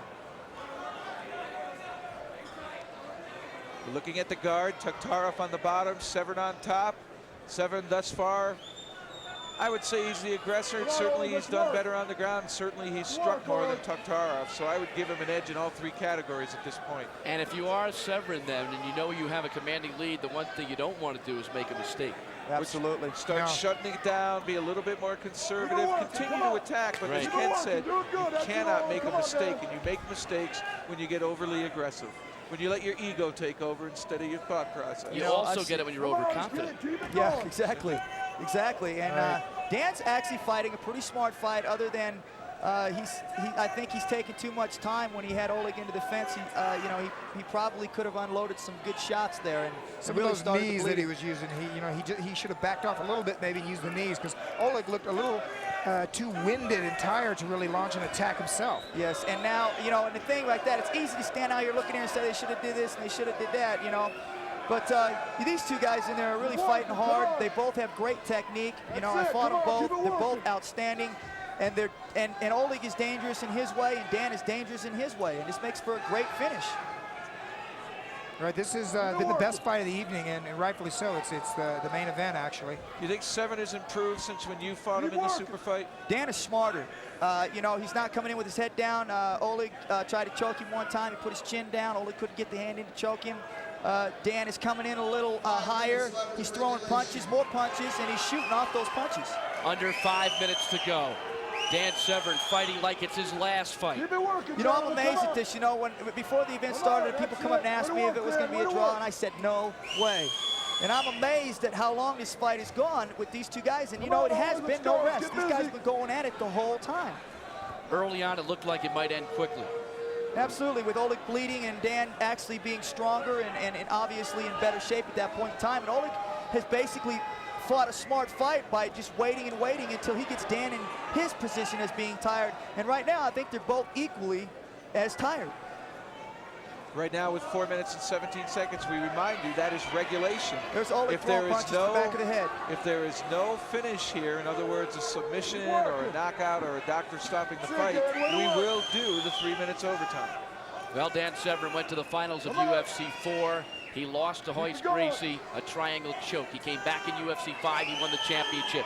Then he lost to Ken Shamrock in the super fight of 6. And now trying to come back in the ultimate and atone for that loss. Keep it working. I'm totally amazed. All these fighters are just, they're all getting so much better. Do you think that's partly due to their training or partly understanding their opponents? Well, or both? I think it's both, because if you can end a fight with a submission hold, then it ends quickly. But if you get a guy that's in not so good shape, it don't matter whether you finish him with a finishing hold or not. Kenny, there's also the vehicle now to improve, and that is competing in the UFC.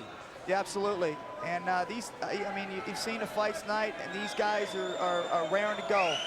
These guys are all champions, and they're going for it. And the crowd, you can hear them, they're not booing. That shows their respect for these two fighters. And respect, Don, is what the fight game's all about. 3 minutes left in regulation. Look at Oleg's face. He's got welts all over the top of his forehead and cheek. He's holding on to Dan's neck, trying to keep Dan from raising up and actually landing any headbutts to open up any more cuts. Right at this point, it's a safe bet they're not going to stop it on a cut. If I was Dan, you gotta go. Yeah, I'm sure there must be some finishing moves that he could be trying, but maybe he just feels Oleg's too dangerous to even try one. With Oleg Taktarov, he is so good at defending from submission. He knows when a body moves a certain way or he shifts his weight a certain way, he knows what's coming and he's able to defend that. And that's what makes Oleg so tough, is that he knows how to block. When you shift your weight, he knows what's coming. So Dan knows that, and he's just using these just to be doing something aggressive and hopefully get some points. Well, Dan will, he's picking his leg up, and he'll scoot to one side. You watch how Oleg maneuvers his weight when Dan maneuvers his. Oleg will slip a leg out. You'll see here in a minute, if one of them move, you'll see how the other one on the bottom counteracts that move. Under 2 minutes there to goes go. Dan, he slides over. Oleg puts his leg up higher and drops the other one down on the other side. If Dan moves too far over, he'll slip the leg under and tilt him. See how his leg's sliding down on the far side? He's going to look to tilt Dan. He'll slide the leg inside if Dan moves too far to the left. Dan does not want to make the mistake he did with Royce Gracie when he... There he goes. Oh, he didn't catch it just right. He was trying to slip it under there and make the turn. He lost to the guillotine choke in that one after controlling much of the action, we thought.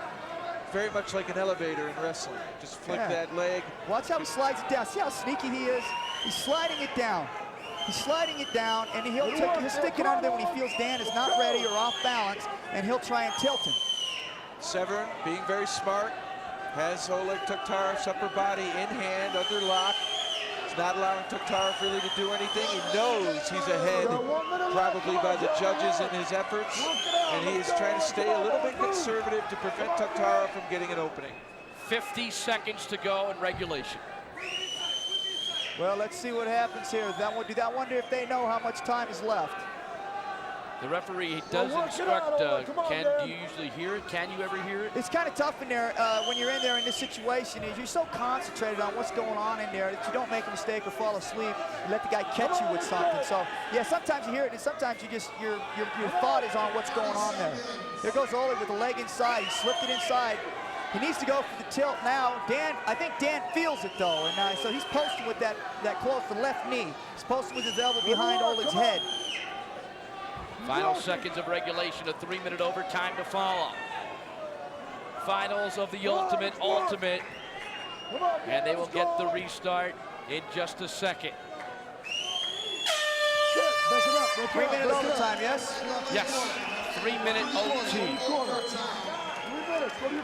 I think you'll see Dan coming out and being a beast with this next 3 minutes. Well, he's got 3 minutes, and he knows whoever finishes strong is likely to win this thing. And I got Dan way ahead on points. Oleg needs to win with a submission. I think Dan is not going to settle for a draw. I think he wants to come out and get it done. Here we go, 3-minute overtime. Jeff, what's the one thing Dan doesn't want to get caught with here? He wants to stay in control and not flurry. Flurry is an advantage for Taktarov because of his skill in submission locks. Plus, when you get in a flurry, it's an all-out go. You're kind of sprinting. You can't control everything that happens. Severn wants to measure Taktarov and keep him in front of him and not make any big mistakes. Particularly, just don't flurry with him. If you have to, go under him, try to knock him down to the mat, kill time in the guard position. Oleg's coming after him. Dan needs to throw some back. There he goes. There it is. Dan needs to be careful with his front leg. He's leaving it out there. Oleg's going to try and tuck for a knee bar. He'll get inside on him. Dan needs to watch that front leg. I think Oleg's kind of content with throwing punches here. What do you think? Oh, there's no doubt. I think he's looking to try to hit him. Whoa!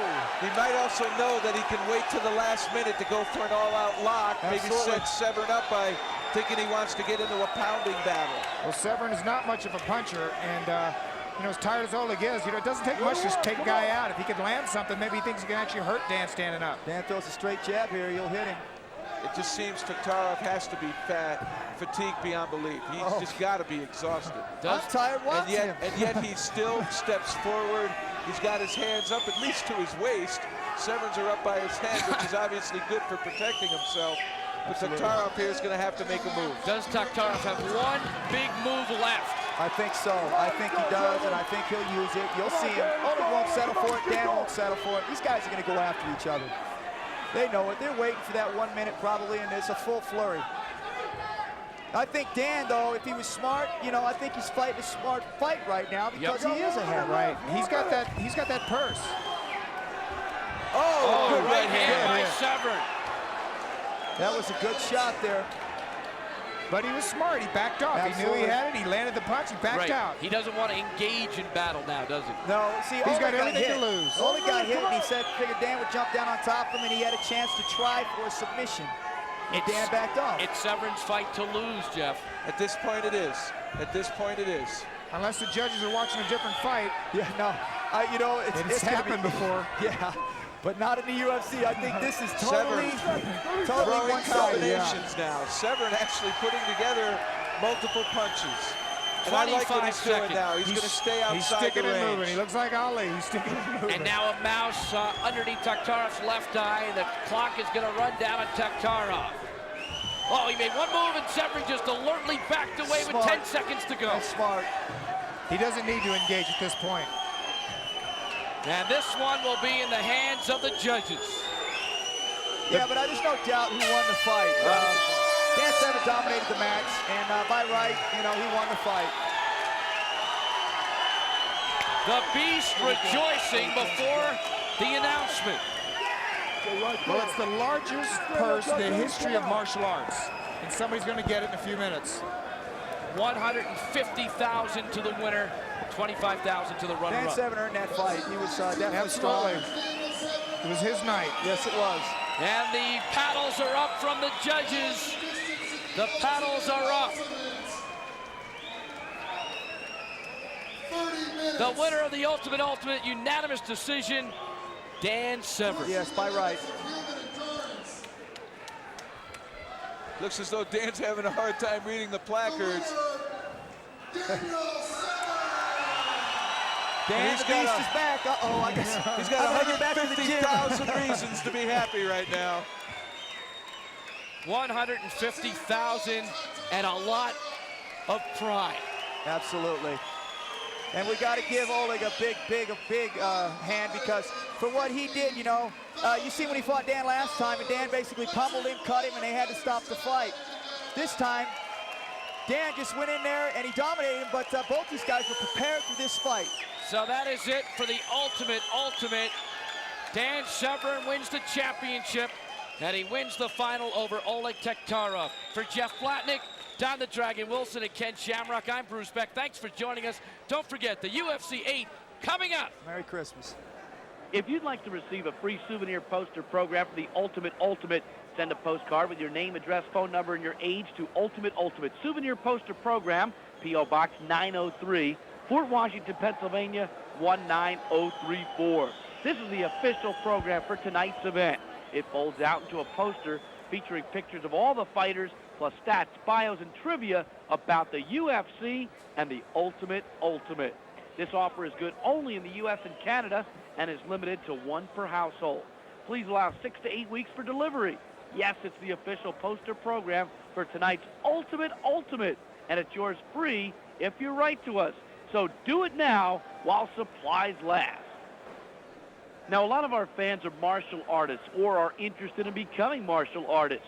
But even the most expert fighters look at the techniques in the octagon and wonder, how did he do that?